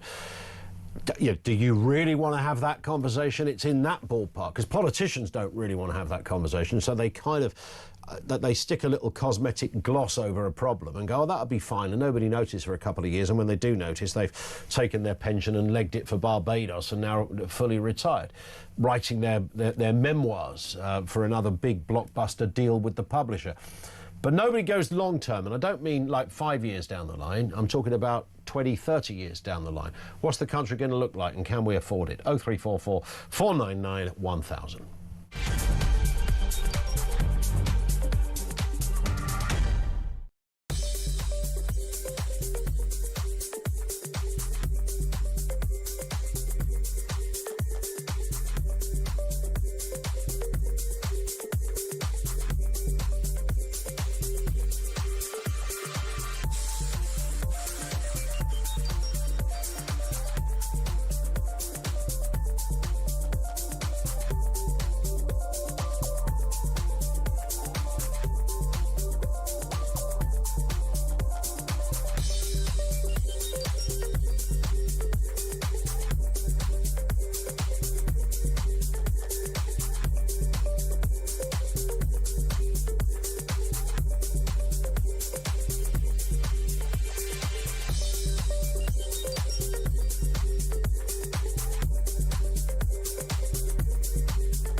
Across the UK, on DAB+, on YouTube, on the app, on your mobile, the home of common sense.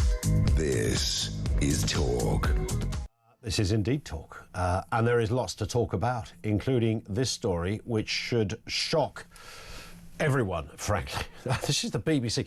They're under fire yet again for misrepresentation. The broadcaster showed Donald Trump telling supporters, this goes back, of course, to the old Trump days of arguing about the election, January the 6th and the like, telling supporters that he was going to walk to the Capitol with them and fight like hell.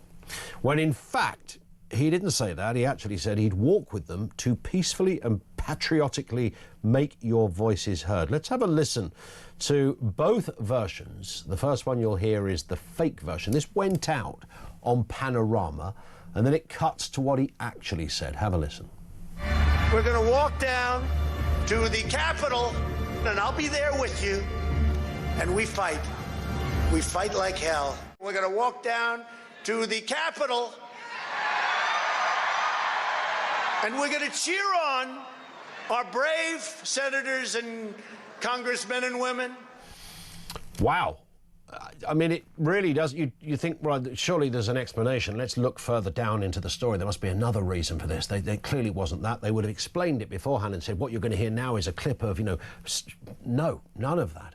And on top of that, by the way, BBC's Arabic news service has chosen to, quote, minimise Israeli suffering in the war in Gaza, so it could paint Israel as the aggressor. This is according to an internal report by a whistleblower. And it seems that the Telegraph in particular have got hold of clearly some information around this, and I think there's even suggestions of more stories to come. Let's speak with Rebecca Ryan, campaign director at Defund the BBC. Afternoon to you, Rebecca. When let's just go back to the Hamas, the Gaza documentary a little while ago, when they decided to get the son or the nephew of a terrorist, essentially, to present it without telling us who the person was. I kind of thought that was the worst thing I'd ever seen in terms of journalistic malfeasance, shall we say, and just getting something horribly wrong, and the fact that it came from the BBC did make it worse. I think they should be held to a higher standard. But now I'm thinking this Trump thing is possibly the worst, because it's very hard to see, and I know my way around a newsroom, whether it's radio or television, it's very hard to see how that could not have been picked up, not just at one level or two, but maybe a dozen levels that this would have had to have gone through before it made it onto the telly. What's going on? Absolutely, it's outrageous, isn't it? And when you've played it back there, every time I listen to it, actually, it's worse than the last time I heard. It's not as if it sort of cuts away to something and then comes back to him speaking. It's actually edited to portray that as exactly word for word what he said, because it flows so smoothly from one word to the next. And it's just really, really shocking, because it's completely changing the meaning of what he's saying. And that's just not acceptable, you know. And as I've said, this is the BBC. They're not reporting the news; they're just manipulating it for political ends. Yeah, it's not journalism; it's propaganda at this point. And as you said, also around the Gaza stuff, it's as if they've just kind of feel completely untouchable, and that they can just manipulate this content, that the vast amounts of content they've got, to just appear in whatever way they want it to, and it's just not acceptable, because it's in complete breach of their contract with the British people. You know, in order for them to tax us for watching live broadcast TV, they have a charter which says they have to deliver journalistic excellence and impartiality, and to represent all parts of the UK. And what they're doing here is none of that. And it's just shocking, the more and more of this that comes out, because also in that report we've got as well that they portrayed Trump as saying that Kamala Harris needed to be shot in the face, when she didn't, you know, he didn't say that at all. And this kind of violent rhetoric being pushed by the media, as we've seen, you know, as what's happened since then. You know, there's been an attempt on Trump's life. Obviously, Charlie Kirk was assassinated, and we've got the BBC, you know, stoking these fires. It's really dangerous, and it's unfortunately the British licence fee payers who are having to pay for this. It's just not acceptable. And it's hard to, as you rightly said at the beginning, every time you hear it, it's worse each time you hear it, because there's a little bit of us that thinks, well, that couldn't possibly have happened. If anything like that had happened here, if somebody had put together, if we said, oh, we're going to do a debate about, you know, January the 6th or Trump and what he said in that speech, and somebody came up with a little, with a clip and said, this is the clip we're going to play, then, I mean, the work experience person could go, well, you can't play that, because that's not what he said. It doesn't take even a journalist to work that out. You can very simply understand that is just not okay. And so therefore you're forced to believe that, well, it must have been deliberate then, because there's various mechanisms you can use. If you want to show highlights of a speech, you can put a little flash in between the clips, you can put a sound effect between the clips, it can slide from one to the other, so it's quite clearly a different section. The voiceover could say, here's some examples of what the president said. They could do that, which, by the way, that still doesn't get them off the hook, but they could have done. The fact that none of that was done and it went out as if that was what Trump has said is, I mean, it's frankly criminal. It's really outrageous. As you've said, you know, any of us who know anything about editing, what have you, there's no way in the world you would even think to do something like we're completely changing the meaning of what someone said. Yes, sometimes, as you say, you're putting together a montage of clips, you might take out a bit because, you know, it's you know, got a bit boring at one point or whatever, so you sort of bring some clips together. But you can't change the meaning and portray that as, you know, the gist of what's been said. It's very. And this is, you know, the elected leader, obviously he wasn't at that time, but, you know, the former president of our closest ally.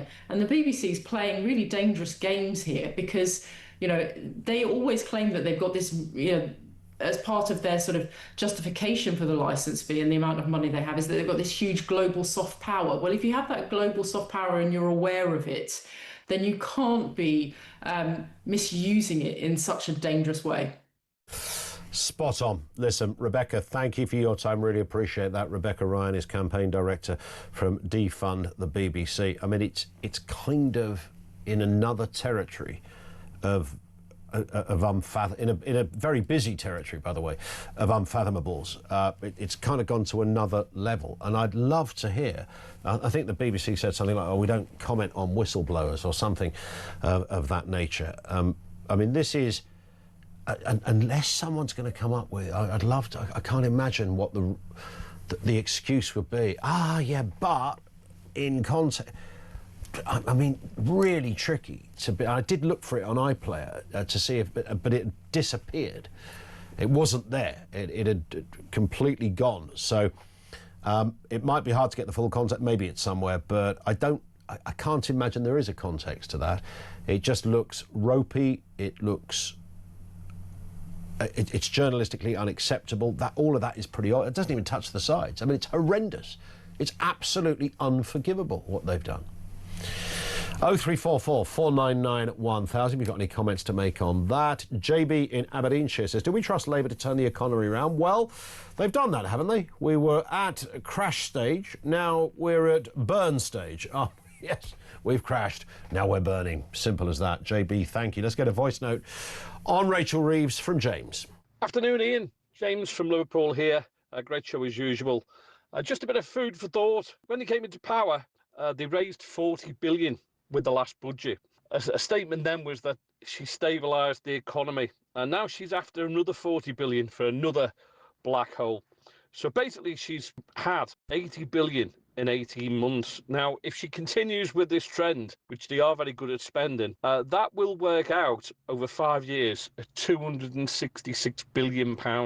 Everything's getting worse. Public services, NHS, policing, you name it, everything's getting worse. And she'll have her name next to £266 billion. You can't blame that on everyone else, pal. Have a great day. Take care. Bye-bye. James, nice one. Thank you, mate, for that. And it's true, because the projections are it's going to get worse. But apparently it's not her fault. It's Brexit. It's the Tories, wicked Tories. It's the war in Ukraine. It's the pandemic. It's everything. It's just not her fault. They are nearly 18 months into power, almost a third of their time in office, and nothing to do with us, Governor. David is down in London. David, how you doing? Hi, Ian. Thanks a lot. Ian, I just think this government are blind or incredibly stupid. Can't they see the amount of productivity that is being lost all day, every day throughout the whole country because they don't want motorists getting around? But the roads, Ian, are built for businesses. Yeah. So forget about it. Forget about the economy. They don't want an economy. It's madness. What do you think they want? Because if you said to Keir Starmer or Rachel Reeves, you know, if you were sat having a pint with them, they would go, well, of course we want to grow the economy. We want it to be amazing. Well, I'll grab them by the neck and say, are you mad? Can you not just go out for 2 minutes and have a look at all of the businesses stuck in your manufactured, the traffic that you have manufactured, you have created? It's absolutely ridiculous. I can't believe, Ian, that a government can be this stupid. They must know it's happening, and this is what they want. Well, maybe they're just rubbish. I mean, and I don't say that as just a cheap swipe. Maybe quite literally it is just made up of absolute, out of their depth characters that have, you know, been professional MPs for years, but don't actually know what to do. I mean, it could be as simple as the Occam's razor thing. It might just be as simple as that. David, thank you very much indeed for that. David in London. We're going to talk to Richard in a second. You may remember Richard called us yesterday, and I think he was the last caller on. We didn't really get a chance to have a proper chat with him, but he had some great views on the economy. This was reference a tax story we were touching on yesterday, that the average family will spend, was it 1.6 million or something in tax over a lifetime? 600,000 of that was income tax. And I said to him at the time, it would be great to speak a little longer, but we're bearing in mind we're talking about the economy again because of the Rachel Reeves thing. We're going to chat to Richard. He was a cracking caller, and we'll get his views coming next on Talk.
previous governments have not adequately faced up to these challenges. Seriously, love, can you get to the point? Too often, political convenience has been prioritised over economic imperative.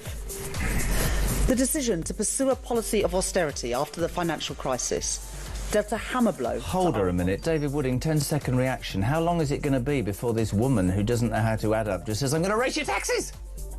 Well, she's sort of breaking it to us gently.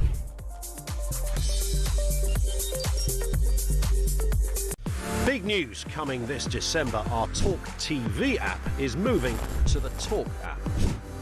You can watch, catch up and listen to all your favourite shows and podcasts anytime, anywhere, all on the Talk app.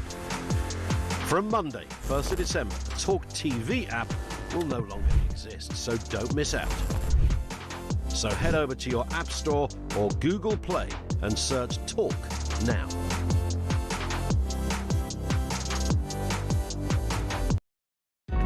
Across the UK, on DAB+, on YouTube, on the app, on your mobile, the home of common sense. This is Talk. Just before we go back to the phones, Voice of Doom, it's the political mystery voice bit. Who is this? Ungenerous and inaccurate. You've got to be pretty sharp if you think you know who that is. 87222 if you do. Here it is again. Ungenerous and inaccurate. If you think you know, we will give you the right answer. It will give you the answer after the news if we get a correct response. 87222 if you know who this is. Ungenerous and inaccurate. Any thoughts on that? I think it's, I don't know, every time we say this is really impossible, some swine goes and wins it. I say win, it's not like there's you don't win a car or anything. You just win the joy of being able to say that you were actually a Voice of Doom winner. Let's go back to the calls. This is Richard in London, who I was talking about a second ago. Richard, how are you doing? I'm doing fine. Good. Thanks for the call as well. No, it's not very often we are. We ring somebody who called us and say, look, that was great what you said, but we ran out of time a little bit yesterday. But you were talking essentially, as I remember correctly, that we need a reality check on how we do business. Yeah, but because the costs of government have crept up so much probably over the last 20 years that I don't think we realise. But because I was staggered when I looked at a couple of years ago at some of the budget figures, and this is under Sunak, and it said that the cost, what government spends per family each year, works out at £42,000. And I thought, well, how is this made up? But I suppose, Ian, when you think about the various things the government does that are now incredibly expensive, it kind of makes sense, because you think about the state pension, which, let's face it, we all know is financially unsustainable. The NHS was financially unsustainable 10 years ago, but it now employs nearly 2 million people. So, I mean, this again is completely financially unsustainable. The welfare budget is unsustainable. And I think, as I said to you yesterday, I think state education, if you compare, well, if the government's spending $7,000 per child, now, unless you're collecting a lot more from families, then it doesn't add up. So, I guess what I was thinking, and of course, this might take 10, 20 years. It's not going to be easy, because I mean, this is a real struggle, but somehow we say to government, look, do you know what? We don't want you to spend all the things that you're spending. And it's a bit like the BBC licence fee. You can actually say, well, you know what? I don't watch terrestrial TV. I just watch the streaming, so I haven't got to pay you. And for instance, Ian, if you went back to the Lloyd George welfare state, I mean, it's only about 110 years ago. That was a welfare state, and my understanding is it gave people it gave a worker like me basic sickness cover. If you're ill, you'll get some support, and if you're out of work, you'll get some support. Now, it was obviously that was, you're not talking about something that's going to finance mobility or benefits in, like, for instance, you say housing benefit. Now, my understanding is quite a lot of the time housing benefit the main beneficiaries are landlords, because the people paying the rent say, well, my rent is here, my rent is £1,600 a month. I can only afford £1,200 a month, and the social comes in and pays the difference. I mean, that's not what Lord George had in mind 110 years ago. That isn't. That's a broken system. Well, it is. It is, and I think the same thing probably applies to child benefit. The same thing probably applies to universal I think it applies. I mean, you've hit the nail on the head, and it's.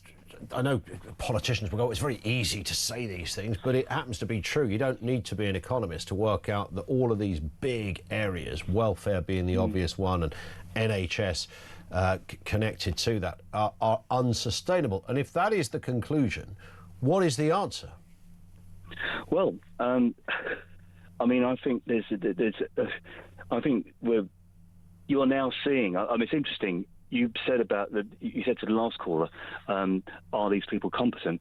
I mean, you've got a chancellor who we know from last week, when she was asked, have you arranged your licence to rent?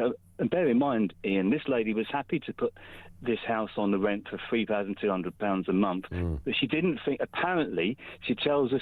Well, let's finish my sentence.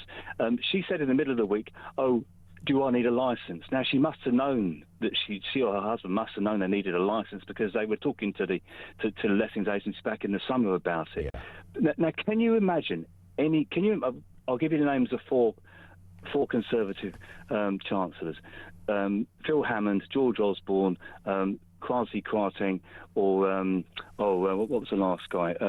Hunt. Hunt. Can you imagine those? I mean, I think at least two of those people have actually run quite big-sized businesses. Can you imagine them saying, I don't know that I need a licence to rent a place out? You think about things like gas safety and all that stuff that you have to, when you think about it. Yeah. When you rent a house, out, Ian, if the gas isn't working, you're in trouble, aren't you? I mean, of course you need a licence, but you've got someone there. But so I think basically, to finish off, I think this is a monster. Government spending is now a monster. Yeah. I don't think the politicians understand it, and the answer is that we've got to start saying, look, it's unsustainable. How do we deal with it? Because I think that at the moment, there are no answers. And there are no answers, and we've got to make some pretty uncomfortable decisions. Listen, it's great to have you on, Richard, again. Thank you very much indeed for that. I know it's pointing out the obvious, but sometimes that's exactly what needs to be pointed out. These things are not theoretically unsustainable. They are literally unsustainable. Here's the voice of doom. Ungenerous and inaccurate. If you think you know who that is, 87222. Right now, let's get the news at 3 o'clock.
across the UK, on DAB+, on YouTube, on the app, on your mobile, the home of common sense. This is Talk.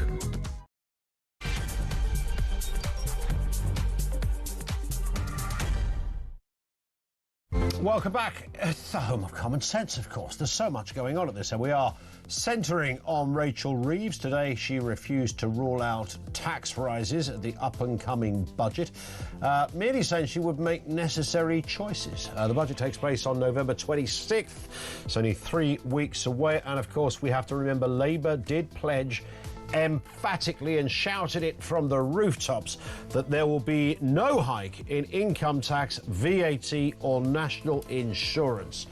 I can't wait to see what's going to happen in this budget. Also this afternoon, a former migrant hotel manager was arrested after 10 riot cops stormed his home, accusing him of stealing a 77p bowl of chicken pasta. The man from Trafford says officers were in full tactical riot gear when they burst into his house. What's the full story here? Find out next. And several London restaurants have been accused of evading new tipping rules by adding admin charges to customers' bills, extra fees that staff never see. Until recently, businesses were under no legal obligation to pass on service charges, tips or gratuities to employers. Full story on the way. Everything you need to know, all the breaking news right here on Talk 0344 499 1000. JB says, I think I read JB's. Phil in Norfolk, I think Rachel and Starmer are doing a wonderful job at making this country so unfit to live in, even migrant boats won't come here anymore. Yeah, they've stopped for the last 11 days. Mind you, the weather has been horrendous on the channel. That does happen. One here from Andy. I'm looking at holidays in Russia and North Korea just to get a rest from this lot. Unbelievable.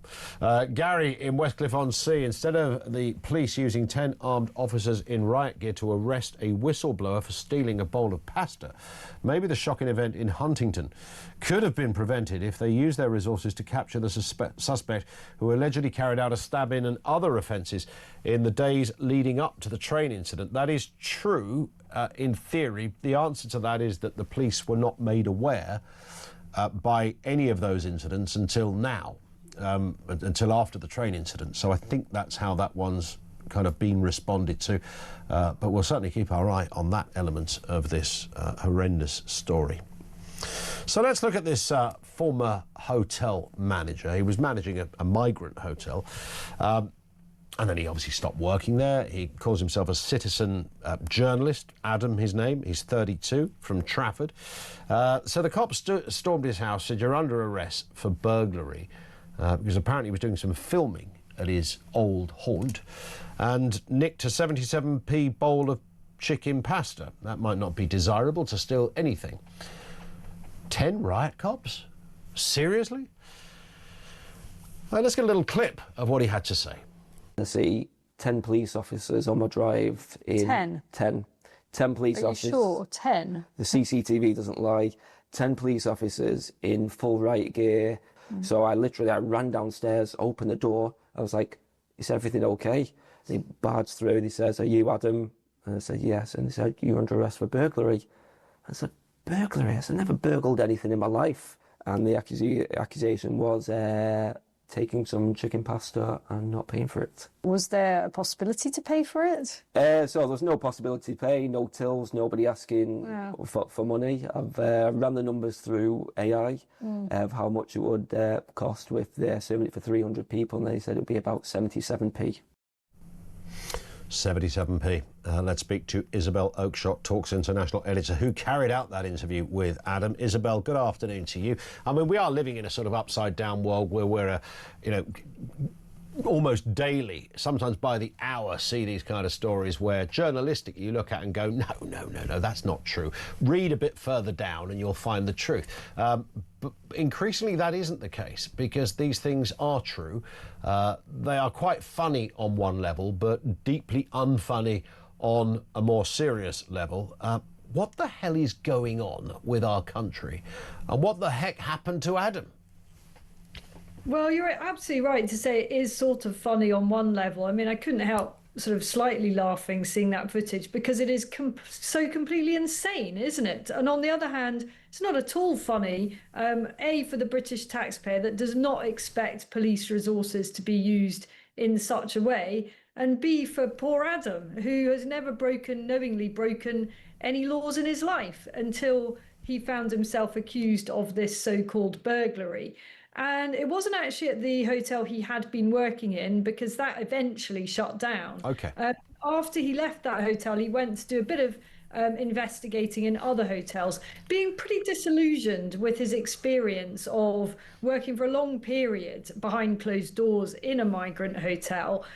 He's very balanced and measured about it. He said that, you know, there were certain asylum seekers that he got on with and you genuinely liked, you know, people he could perhaps have a drink with. But there were a minority who behaved systematically very, very badly, you know, fighting, vandalizing rooms, being rude and disrespectful, even staging hunger strikes because they didn't think the food was up to scratch. And he really wants to bring this to the public attention.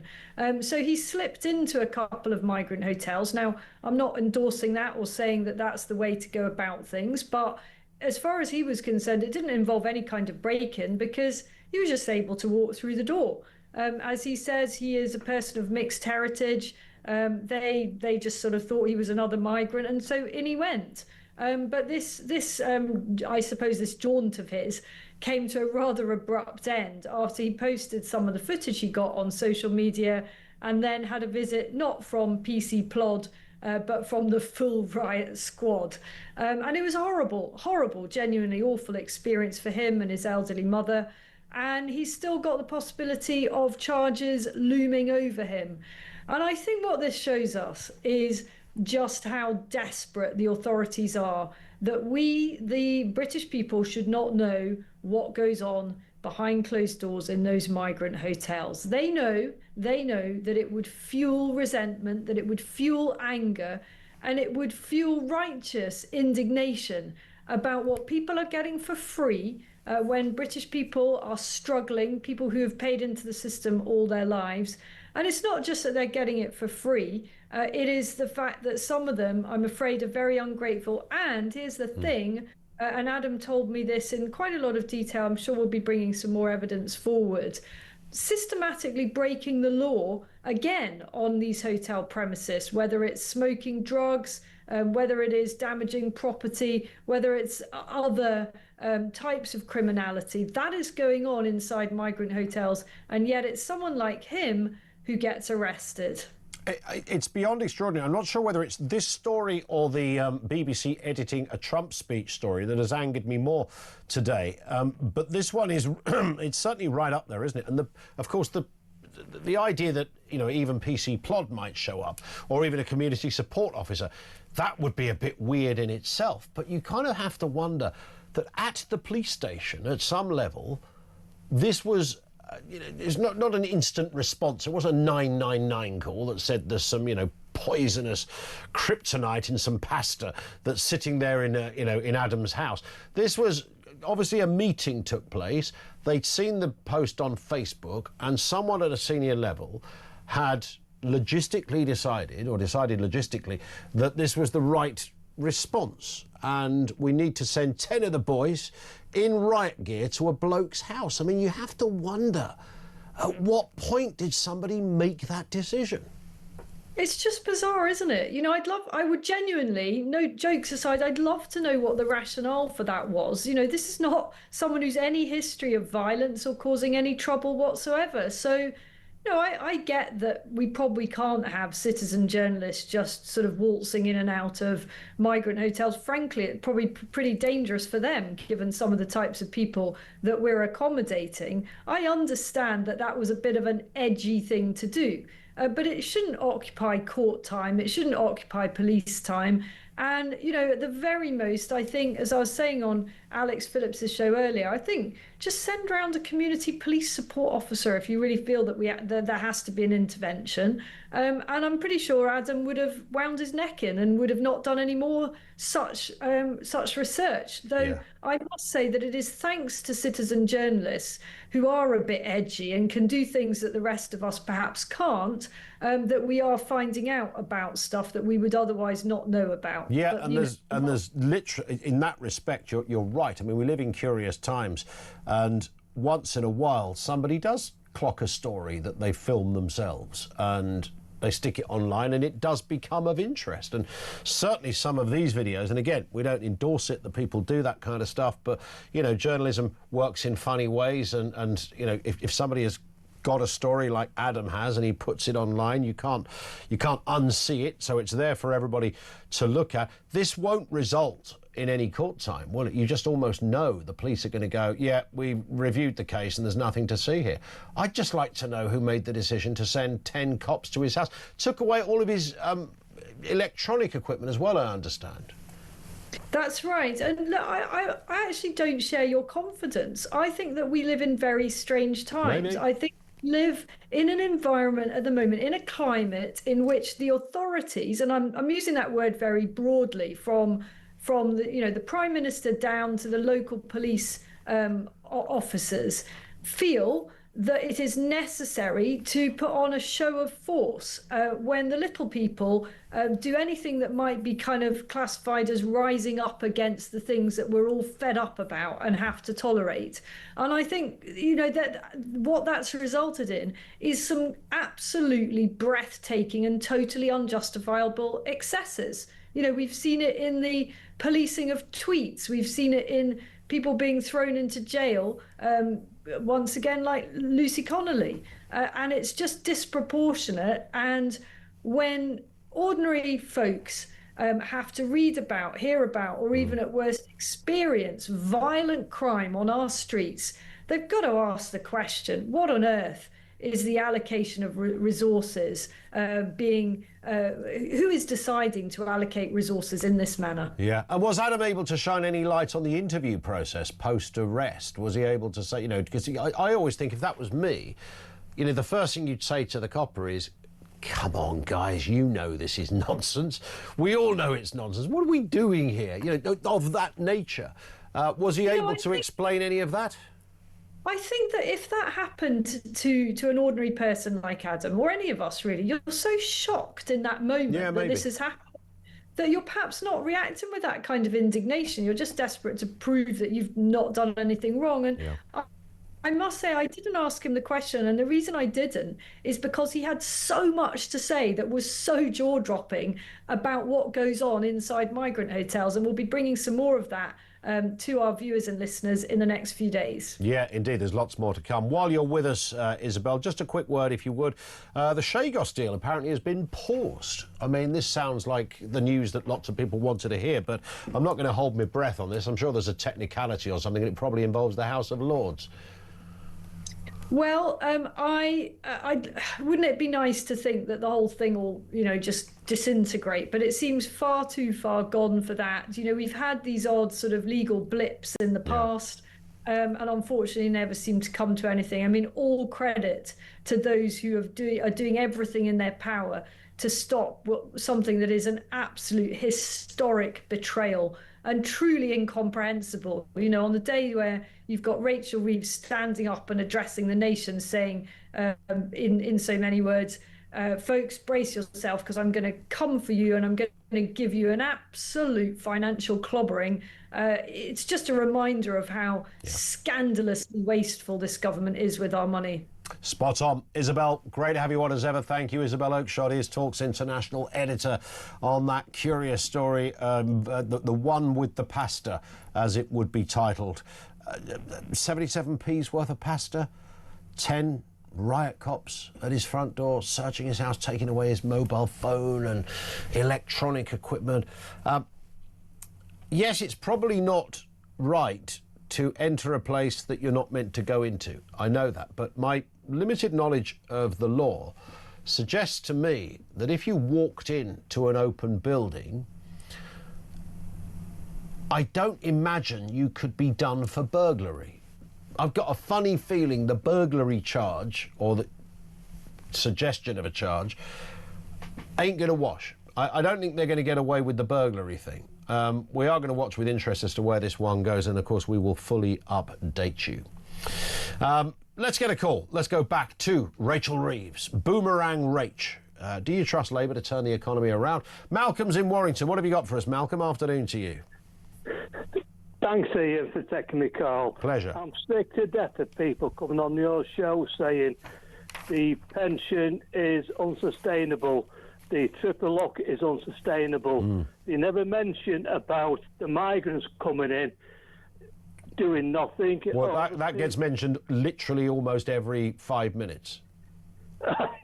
I know, but all the people, anyone that earns over £12,500 pays tax if you're a pensioner. Yeah. So they're still contributing to the economy.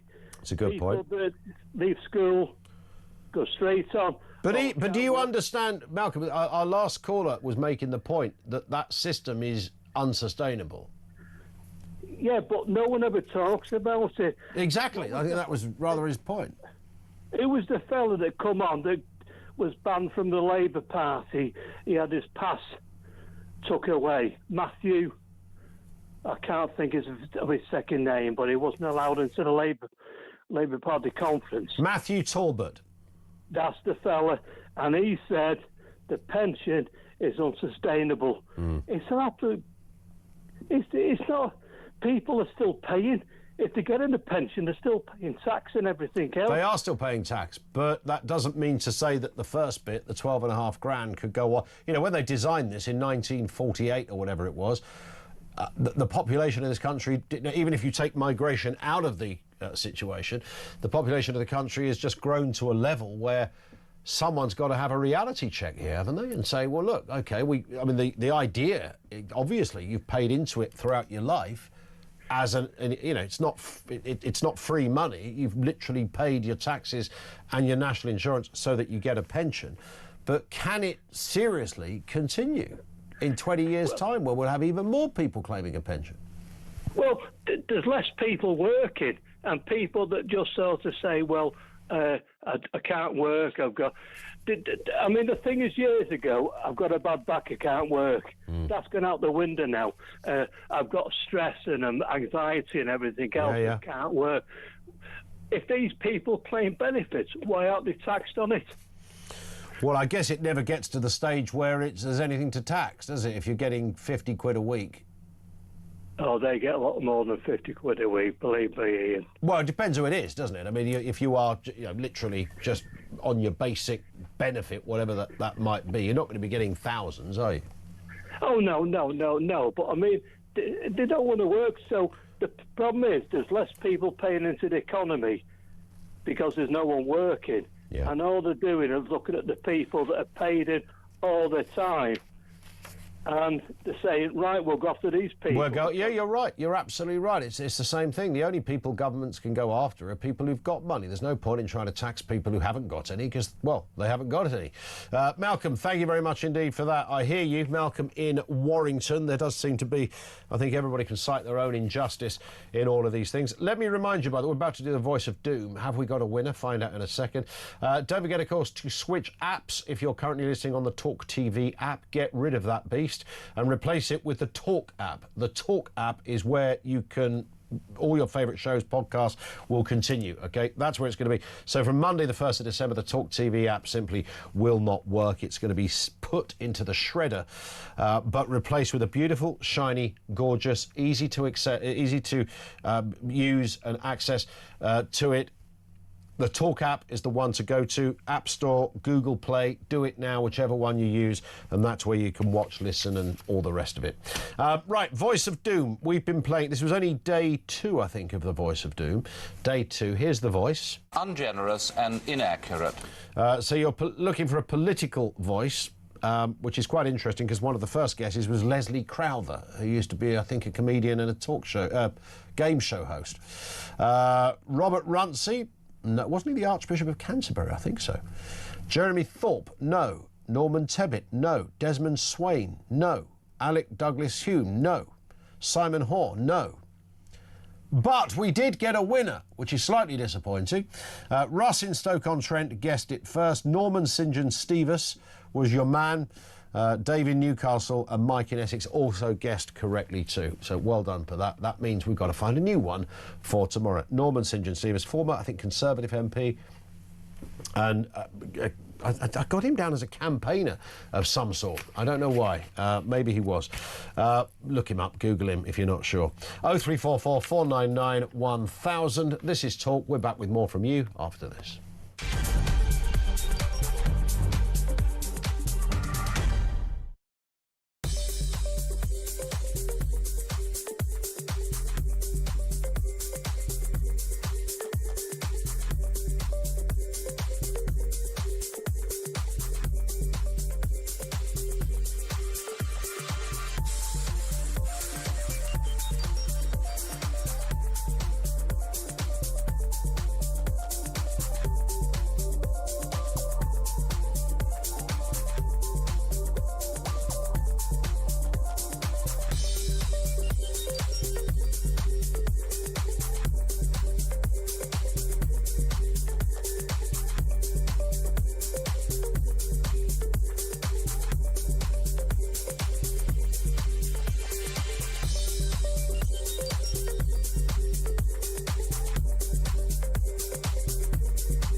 This is an attempt by Sinn Féin to rewrite history, to make the British Army the aggressors and the IRA paramilitaries somehow into freedom fighters. This Labour government has done a sordid backstairs deal with the Irish government in the Republic. Do they stand with army veterans, without whom there never have been a Good Friday Agreement, or do they stand with Sinn Féin? That is going to be a choice for them. We stand with the army veterans. Big news coming this December. Our talkTV app is moving to the Talk app. You can watch, catch up and listen to all your favourite shows and podcasts anytime, anywhere, all on the Talk app. From Monday, 1st of December, the talkTV app will no longer exist, so don't miss out. So head over to your App Store or Google Play and search Talk now.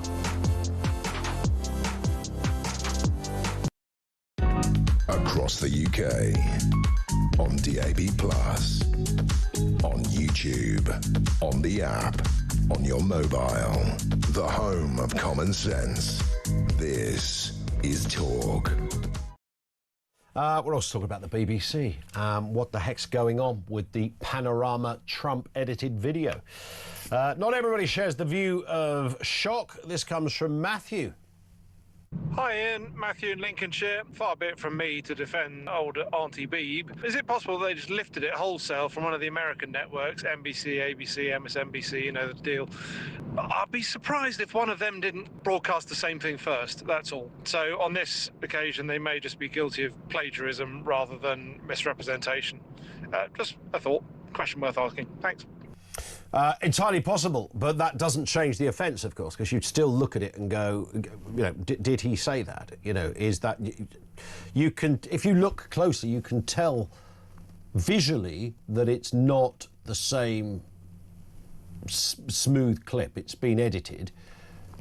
When you hear the audio of it, it sounds like one smooth sentence. So I think it would be... I mean, it's possible.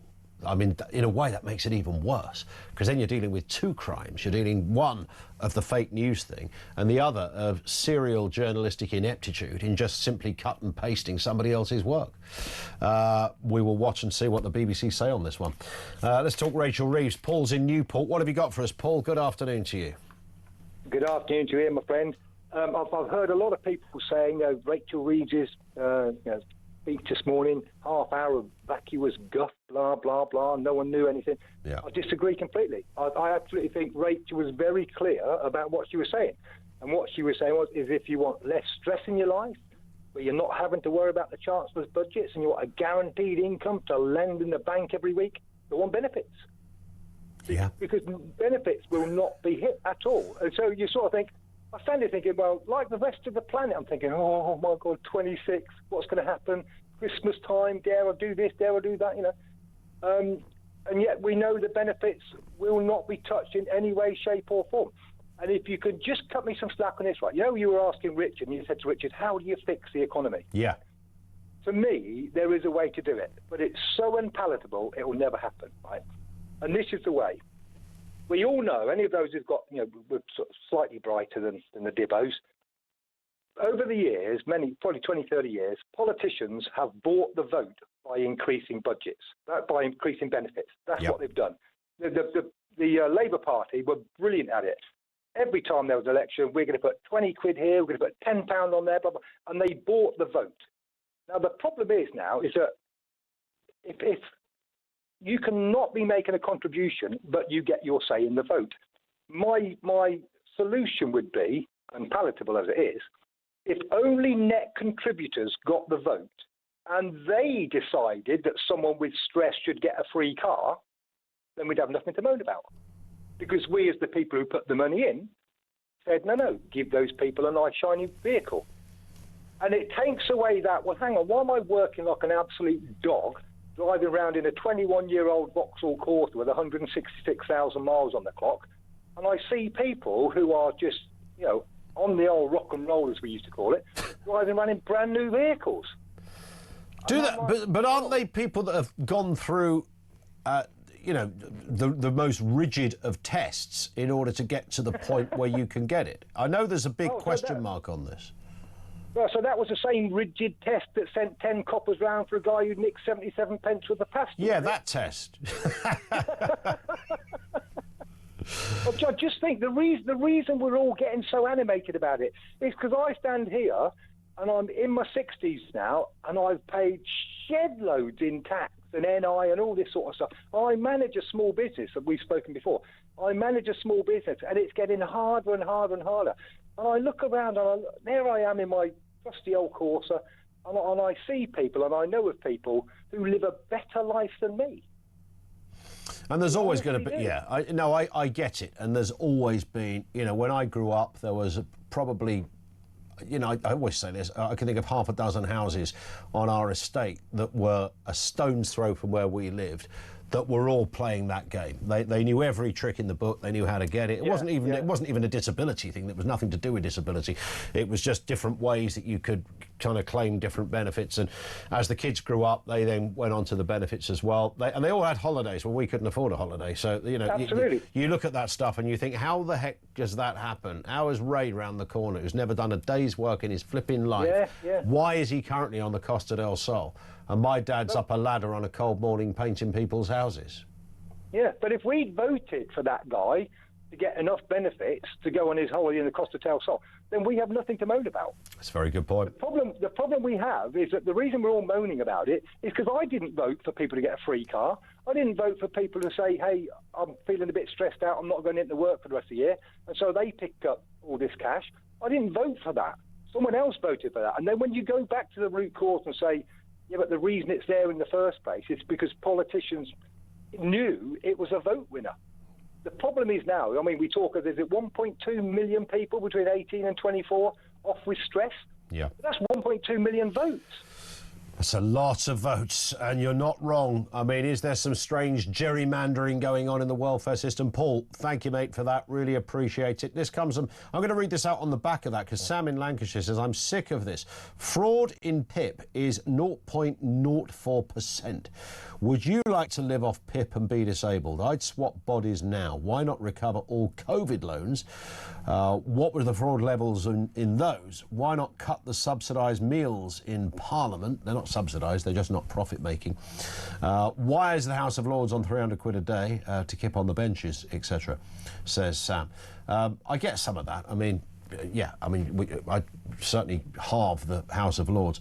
I don't think most people, and certainly I would never say it, that if you're on PIP, personal independent payments, then you've likely to have had to have jumped hurdles and gone through hoops to even get to first base.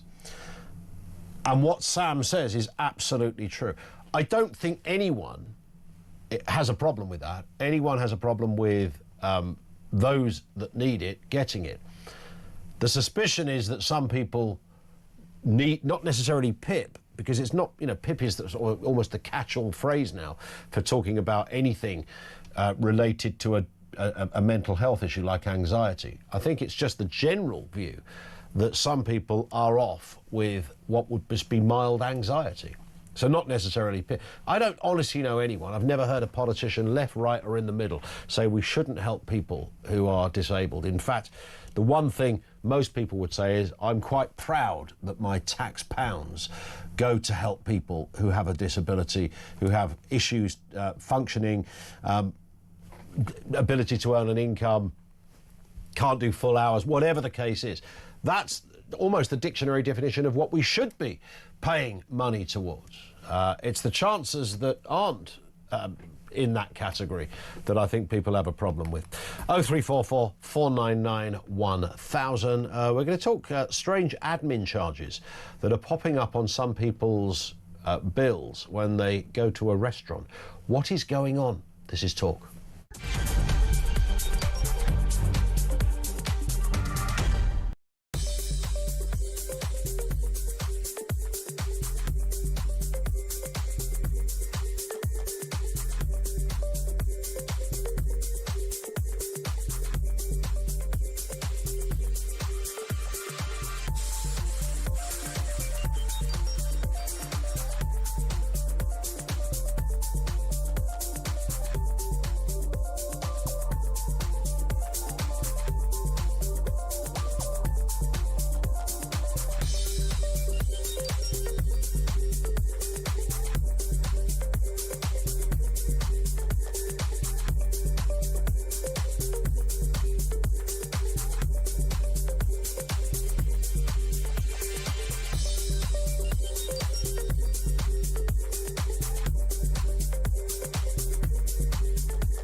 across the UK, on DAB+, on YouTube, on the app, on your mobile, the home of common sense.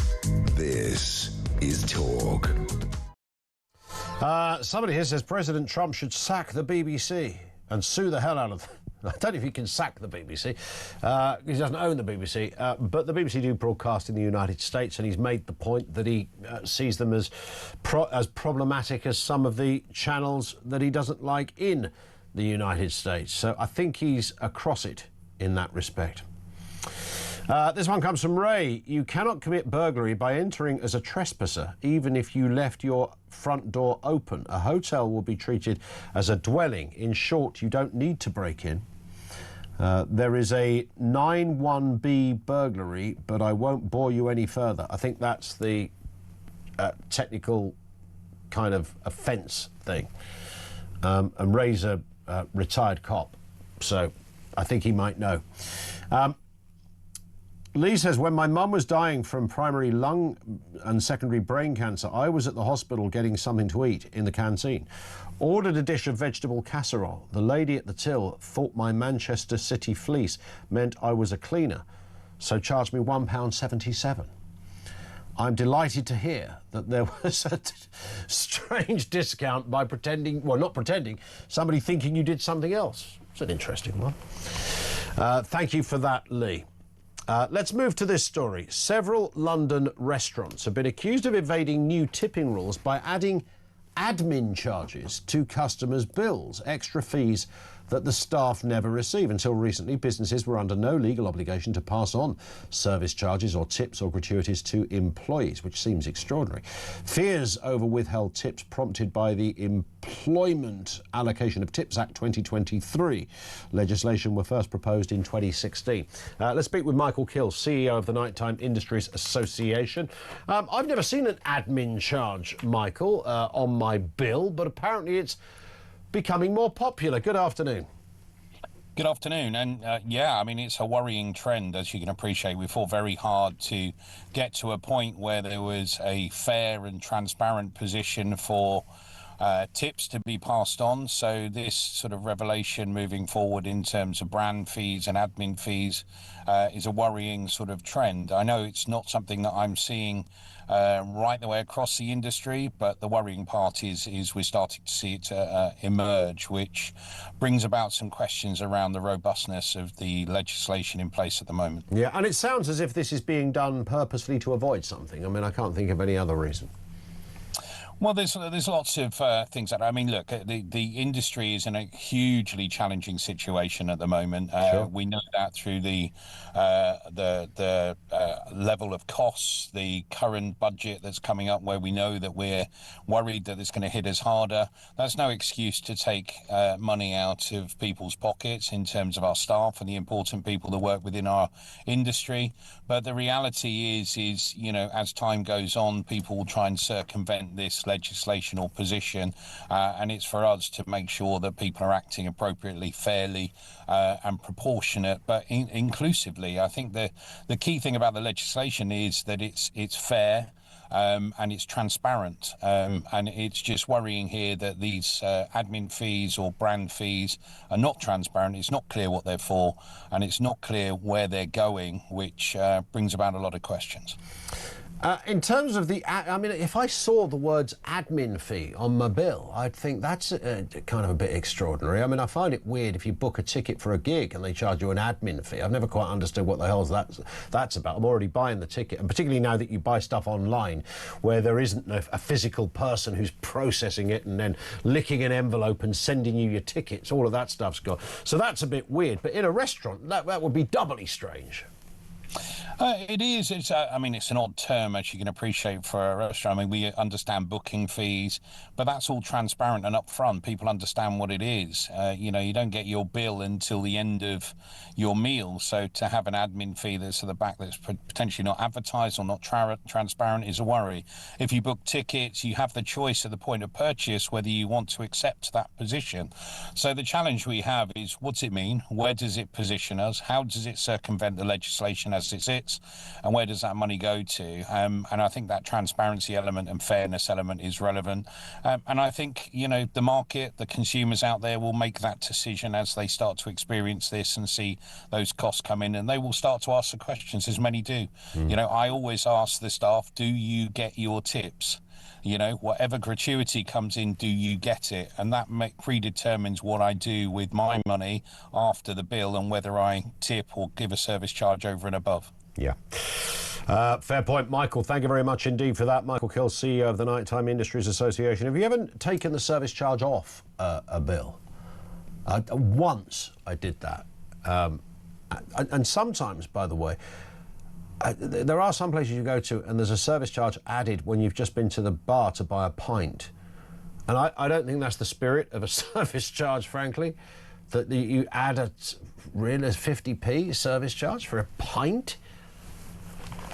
I mean, that's not what it's meant to be about, is it? But, you know, if you're, you know, for argument's sake, if you're a food establishment or a drink establishment that takes £100,000 and you're guaranteed that 10% of your customers will give you £1 on top, then, you know, you begin to see how this can, you know, quite obviously work. And maybe it's a good thing in that respect if you're the business, because how else are you going to make up your money? And these places are clearly incredibly short. Let's do some more messages. This comes from Gareth in Exeter. What makes the BBC clip with Trump worse for me is that every time I turn on the BBC News channel, it seems they promote their BBC Verify thing. They can't even verify their own report is correct. I mean, the egg on the face on this one is absolutely vast. I mean, it's beyond huge. What is happening there? Is there anyone that's going to come out from the BBC and explain it? They did say they don't quote on, they don't respond on whistleblower stories. And that apparently is how they've settled on responding to this. They don't quote on whistleblower stories. Right, okay. I think this is a bit more than that, because this isn't a case of somebody suggesting something went on when there's no demonstrable evidence of it. This is a panorama documentary that literally went out and it can be seen. And although I think they've taken it down from iPlayer, I'm pretty sure you could find it somewhere. And the clip is there. I mean, the Telegraph have got the clip of what they put out as distinct from what Trump actually said. Rob's in Lincolnshire, a new caller. Good afternoon to you, Rob. Nice to have you with us. Hello, long-time listener, first-time caller, as they say. Welcome along, Rob. What do you got for us? Well, I was listening to the conversation about disabilities and PIPs and things like that. My story started a few years ago. My wife was diagnosed with really bad COPD and it's ballooned, and now she has to have an oxygen machine in the house at all times. She has to have a walker just to get from one room to another. Everything there depends on me. I'm basically a carer, but I also work full-time. Now, as well as that, I was looking after my dad for the last couple of years, along with my brother, after work at night. We would go round there, share him, shave him, do everything for him. Yeah. Because Mum could not get any caring for him. The only care she could get is if she paid. They was in their late 80s. They've worked all their life, and they wanted them to pay through the nose, like a lot of people have, because they've done the right thing. And then with me, with my wife, a year yesterday, actually, my dad died, and my wife was diagnosed with cancer a couple of weeks before my dad died. Wow. So now I've got a disabled wife who has cancer. I can't get any help. She gets PIP, but I even wrote to my local MP a few years ago when it was a Conservative government, asking for stuff, and he got the person in charge of the benefits and all that to actually write for me, which I was very grateful for. That was an MP doing his job, doing it right. Mm-hmm. And the response I got was basically, tough tits. That's it. You're done. Wow. You earn plenty of money. You're on your own. That's literally what it read. If you read between the lines, you know, you're self-sufficient. So is it? This is kind of the classic case, is it not, Rob? Where you know you've never taken out of the system, but the time you need it, the system says sorry, computer says no, as it were. Well, this last year I've had a perfect storm. Like I say, my wife getting diagnosed with cancer as well. Then my dad passing away, and every weekend since my dad died, November the 3rd last year, me and my brother have been round the family farm that they've rented for nearly 90 years. My dad, my granddad and my dad, we've been round there clearing it because Mum's obviously got to... And we've been doing it 7 days a week, and all we've ever wanted was some help. My mum wanted wanted help, Yeah. and all they kept saying to her is, "You've got to pay. You've got to pay." My wife, I want some help. I don't want a lot. Can I get somebody? No, you've got to pay. Because I work, and I've done the right thing since I was 16. I'm now 57. My wife's worked, and she's paid in for like 40 years of her life. She's a little bit older than me, but she's paid in her entire life. And all we wanted was some help. And you can't get it. And I'm sick to death with these people saying, it's easy when you're on. Yeah, it perhaps is if you've got a team of lawyers or whoever it is helping you get them sort of benefits. But me, I wouldn't even know where to start. And every time I wrote a letter or contacted somebody, I've been shot down. And you are in genuine need and require some assistance. I hear it. No, I've now gone the other way. I'm now quite happy to cut my nose off to spite my face. I'm now so hateful of this government and the one before it for the way that a lot of people who genuinely needed it got tret, and then you've got the feckless, and you've got the people who don't want to work, and the people who shouldn't even be getting a dime in benefits, who've never put a penny into the system. Yeah. They're quite happy to throw everything at them. But the people who desperately need it, and there is a lot of genuinely desperate people out there, cannot get the help they need. It is being wasted and frittered away on stupid things, like these classes you're giving to immigrants and things like that, art classes or trampolines. Mate, all I wanted was a bit of help. All I wanted was somebody to come in and clean a couple of days a week, something that you've got to pay. Yeah, and I don't think that's... We inquired about having somebody come around to help look after Dad in the week and that. And I mean, mate... They want to go up you with a microscope. I'm not going to say from which end, but they want to go through every single thing of your life. They want to pull you inside out, because if they know you've got more than a few quid in the bank, and I haven't got any money in the bank, by the way, I mean, Mum and Dad ain't got a lot, but what little bit they had, no, you're self-sufficient, you can afford it. But that is that, if somebody's sitting on a couple of $100,000 in their bank account, we get it. But I don't think that's the story of most people. And it doesn't sound like it's the story of your family either, Rob. Listen, thank you. I wish you loads of luck, and you're clearly going through it, and there's lots of hurdles I know that are clearly still to come. But my own dad had that very story, that he wasn't able to, when he got diagnosed with cancer, there was nothing forthcoming, literally nothing. He worked all his life. I don't even remember my dad having a day off with, sick. I honestly, genuinely cannot remember him being off. I'd have noted that. I mean, I'm sure at some point he must have done. I think when he broke his ankle once, he was clearly off for a bit. But you take the point. And then when he got ill, to somebody... And by the way, it never even occurred to him to ask about anything. It was only when somebody else said, well, you should be entitled to something if you're not working, and you're not working because you've got a bad illness. And there was nothing, the shop was closed. And sorry, mate. And he diligently paid in. It was that I can remember my mum buying the national insurance stamps. It used to literally stick in a book. Sounds like I was born in the Victorian times, doesn't it? But that was the thing. That was how it worked. Buying your stamp, as it was called. 0344 499 1000. Don't go away, Marie, with you in a second. This comes from Rod. My thoughts and sympathies go with the people who were on the train the weekend. How does anyone ever get over such a trauma? It's a really good point, isn't it? That even though, thankfully, everybody has survived, and I know that I think in one particular case it's been fairly precarious for one of the victims of this. But of course, it's not over for those people that were stabbed. It's not over for those people that witnessed other people that were stabbed. I mean, that's the stuff of nightmare. That's the stuff that can go on for years. You get genuinely affected by that. And I look at the railway worker, Samir Zitouni, who was the guy that put himself absolutely in harm's way, ran towards it. You talk about people, what would I do in that situation? Everyone's talked about what would I do? Where would I go? Would I run? You have these, I think blokes in particular think, no, I'd run at him. There'd be a ninja kick thrown in. I'd pounce on him. He wouldn't get past me. And this guy, Samir, did. He genuinely did. Where most of us actually, push came to shove, we would probably flee and we'd probably hide, or we might freeze. But he didn't. He piled in. He did his best. And, that word hero is thrown around a bit, often incorrectly so. But man, does that fella need that status.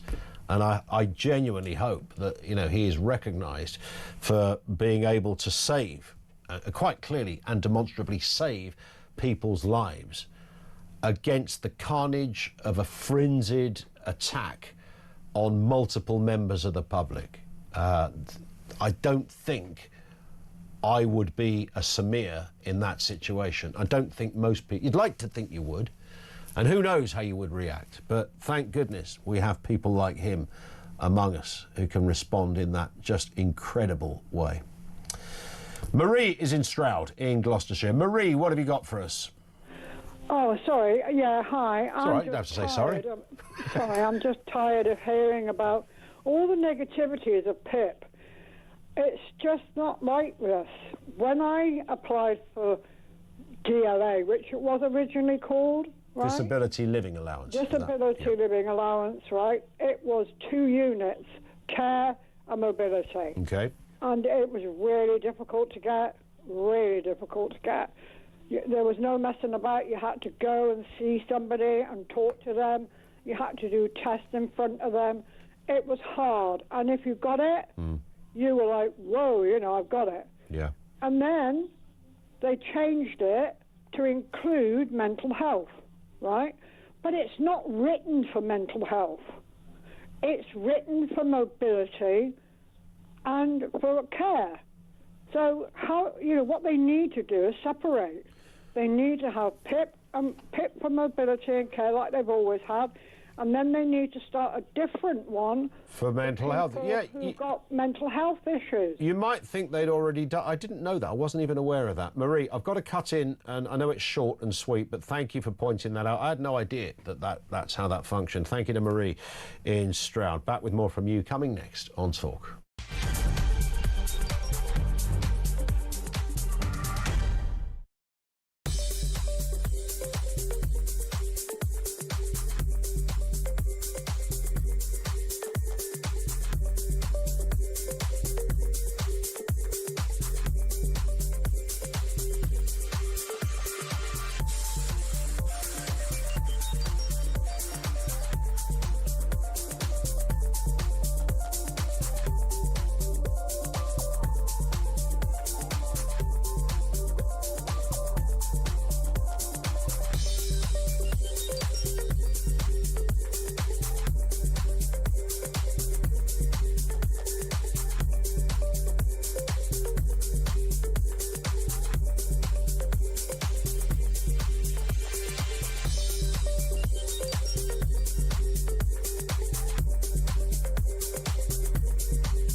This is an attempt by Sinn Féin to rewrite history, to make the British Army the aggressors and the IRA paramilitaries somehow into freedom fighters. This Labour government has done a sordid backstairs deal with the Irish government in the Republic. Do they stand with army veterans, without whom there never have been a Good Friday Agreement, or do they stand with Sinn Féin? That is going to be a choice for them.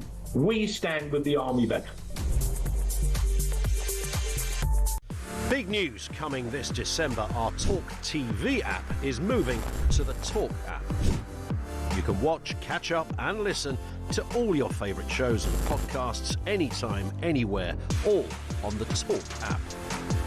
From Monday, 1st of December, the talkTV app will no longer exist, so don't miss out. So head over to your App Store or Google Play and search Talk now. Across the UK, on DAB+, on YouTube, on the app, on your mobile, the home of common sense. This is Talk. Reference the ex-migrant hotel manager that got a visit from Plod, as the phrase goes. Martin in Bristol says, as a retired cop, I listened with incredulity to Isabel's piece on Adam. That was the man. I feel there must be more to this story other than the theft of food items. The points to prove an offence of burglary just aren't there. And if the theft relates to food items, why seize his and his girlfriend's mobile? This smacks of darker forces involved. Totally shows the police in a sinister new light. Need to hear more about this story. Thank you, Martin, for that, because I thought this has got to be connected, surely, to more what he was doing in terms of the filming in the hotel. You know, is he somebody from some, I don't know, some rebellious, unnecessary, unrequired kind of underground political group or something like that? That was my only theory. I thought it might well be that. Georgina's in London, and Georgina, I know you're always very good at being slick, and we've only got about 30 seconds, but I reckon you can do it, Georgina. Right, well, we'd be better served by entrusting the BBC to tell the truth than we were putting our trust in the present government to fix our economy. The hard truth is that Labour came into government with only their ridiculous ideologies and no fixed planning or steadfast policies. They've had about as much idea on how economy growth works as they do about how business works, and that's no knowledge at all.